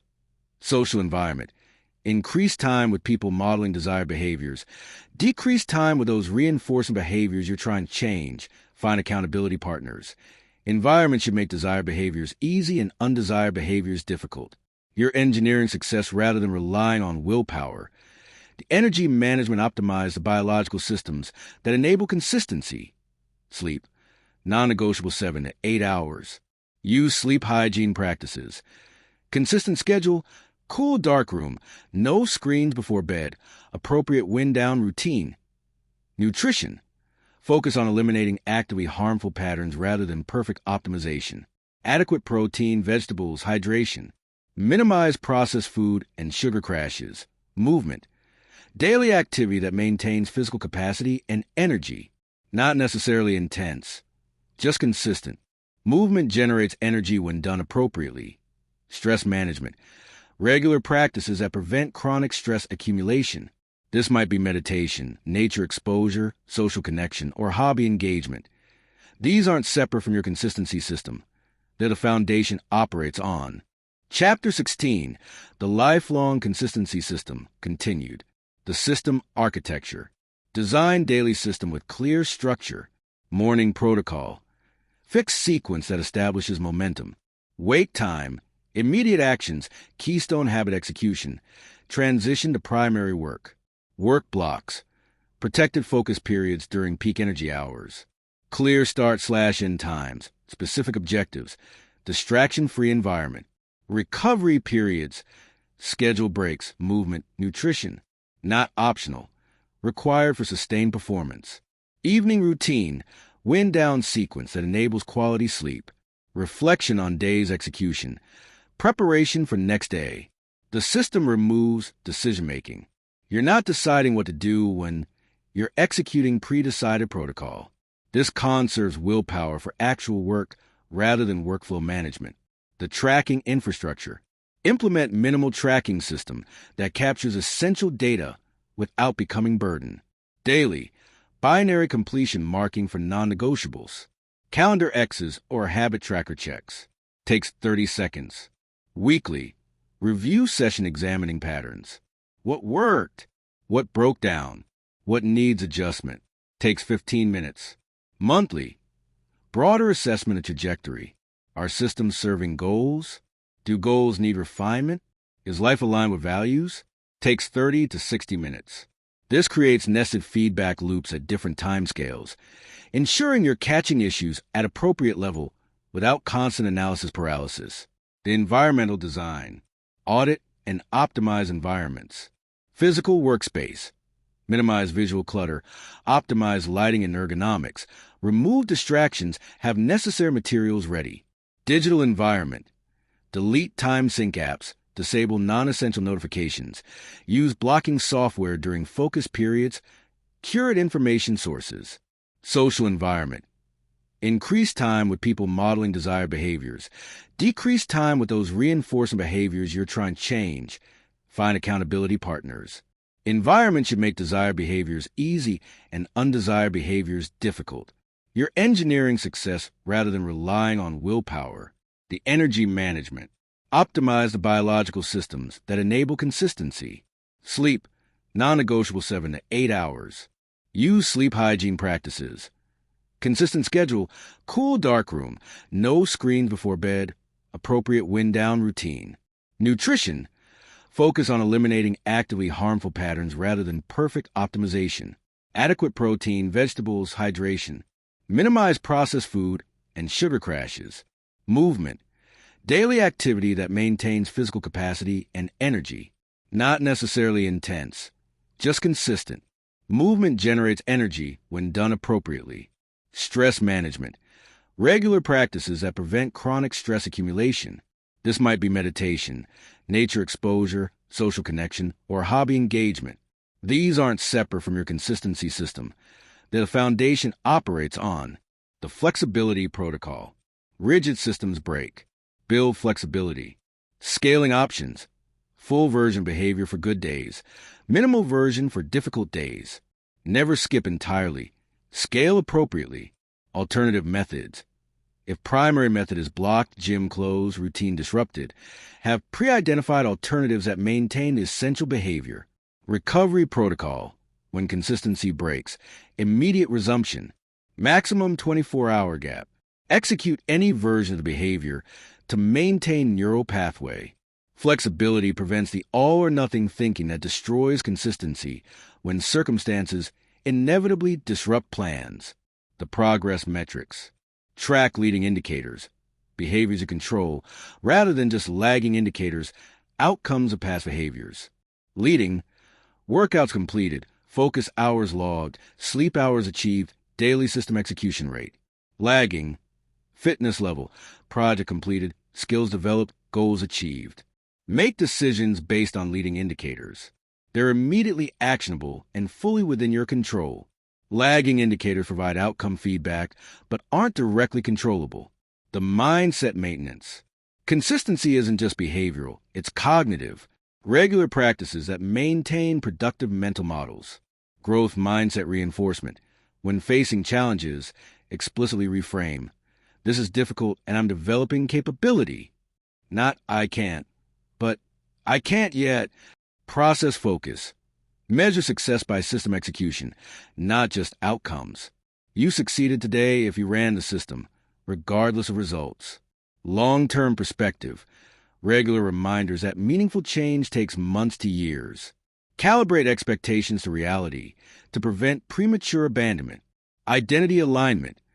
Regular reflection on whether actions align with desired identity.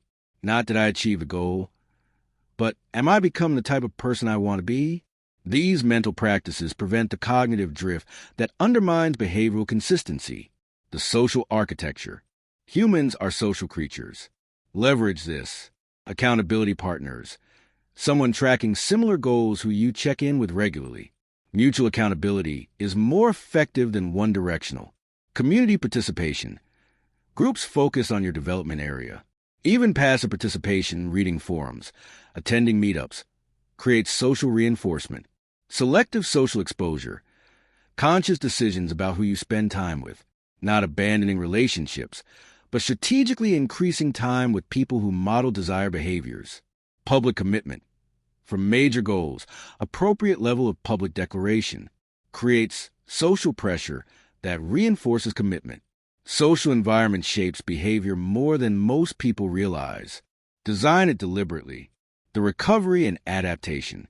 No system is perfect initially. Build in systematic improvement. Weekly adjustment. Based on weekly review, make one small system modification. Not wholesale changes. Incremental optimization. Monthly evaluation. Broader assessment of whether system is serving goals. Sometimes goals need adjustment based on new information. Quarterly reset. Larger scale evaluation and adjustment. Are you on trajectory toward meaningful objectives? Is the system sustainable long-term? This creates continuous improvement loop. System gets progressively better at supporting your goals through accumulated small refinements. The setback management. Setbacks are inevitable. Having pre-decided protocols prevents them from derailing everything. Immediate acknowledgement. When setback occurs, acknowledge it within 24 hours. No denial. No catastrophizing, just acknowledgement. Analysis. What specific conditions led to this? What was controllable? What wasn't? What could be adjusted? Immediate action. Execute minimal version of disruptive behavior within 24 hours. Maintain neural pathway even if execution is reduced. System modification. If same setback pattern repeats, system needs adjustment. Don't rely on willpower to overcome systematic problems. This transforms setbacks from crises into learning opportunities that strengthen the system. The celebration integration. Positive reinforcement matters. Build in recognition of progress. Daily wins. Acknowledge successful system execution. Not elaborate celebration, just conscious recognition. Streak milestones. 7 days, 30 days, 90 days, 365 days. Mark these explicitly. You've earned recognition of sustained consistency. Progress reviews. Monthly reflection on distance traveled. not just remaining distance to goal, but actual progress from starting point. Identity confirmation, regular acknowledgement that you're becoming the type of person you committed to becoming. Evidence accumulates with each consistent action. Celebration isn't frivolous. It's reinforcement of the neural pathways you're building, the long-term vision. Consistency is lifelong practice, not temporary project. Values alignment, regular checking that your system serves your actual values, not just adopted goals. Your system should express who you want to be. Sustainable intensity, the system should be maintainable indefinitely. If it requires constant heroic effort, it will fail. Sustainable moderate intensity beats unsustainable high intensity. Evolution capacity, life changes, career transitions, family evolution, aging. Your system must adapt while maintaining core commitments. Identity integration. Eventually, consistency becomes who you are, not what you do. The behaviors are so integrated they're simply self-expression. This isn't about achieving a goal and stopping. It's about becoming someone who operates this way permanently. The integration framework. Putting it all together. Establish foundation. Sleep, basic nutrition, daily movement. Identify keystone habit. The one habit that makes everything else easier. Define non-negotiables. 2 to 3 behaviors that happen absolutely. Design daily system. Morning protocol, work blocks, evening routine. Implement tracking, daily marking, weekly review, monthly assessment. Optimize environment. Physical, digital, social spaces support goals. Build flexibility. Scaling options, alternatives, recovery protocols. Maintain mindset. Regular practices that reinforce productive thinking. Leverage social, accountability, community, selective exposure. Refine continuously.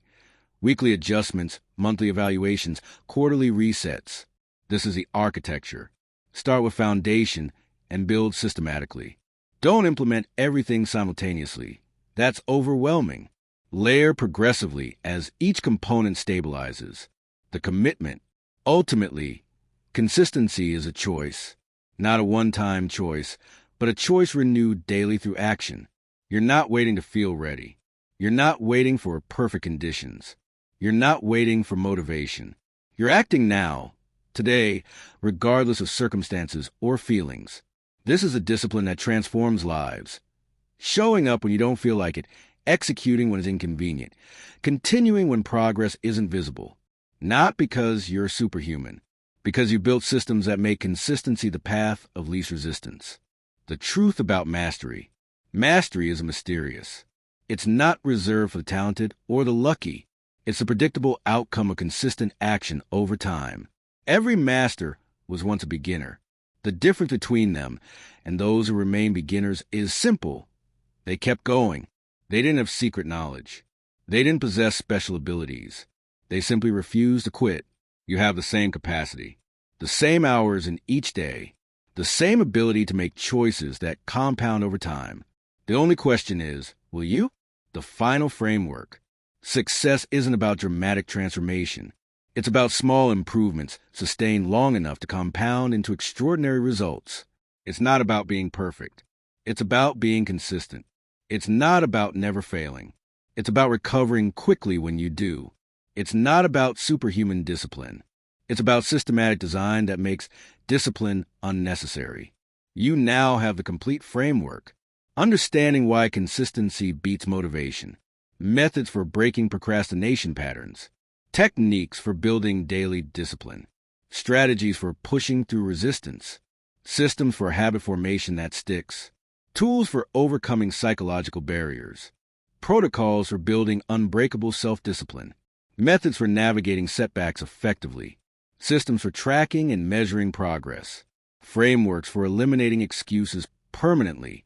Understanding of how repetition creates mastery. Strategies for operating without motivation. Knowledge of how marginal gains compound.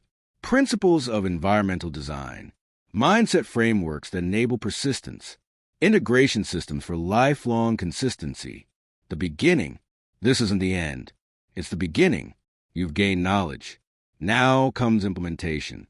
Start today, not tomorrow, not when conditions are perfect. Today, choose one behavior. Make it non-negotiable. Execute it regardless of how you feel. Do this tomorrow, and the next day, and the day after that. Track it, review it, refine it, expand it gradually. 6 months from now, you'll look back and barely recognize the person you were. Not because of one dramatic change, but because of hundreds of small, consistent actions that compounded into transformation. 1 year from now, the results will speak for themselves. 5 years from now, you'll have achieved things you currently think impossible. Not through luck, not through talent, through consistency. The system works. The only question is whether you'll work the system. Your move. Close this audiobook. Identify one behavior to start with. Execute it today. Mark it complete. Do it again tomorrow. That's it. That's the whole system. Everything else is supporting infrastructure for the simple core. Show up, do the work, repeat. No more waiting. No more preparing. No more perfect conditions. Just action. Repeated. Compounded. Transformed into mastery. Your future self is waiting. The person you're capable of becoming exists as potential. Make that potential real through consistent action starting now. This is your blueprint. Now build. Yendi.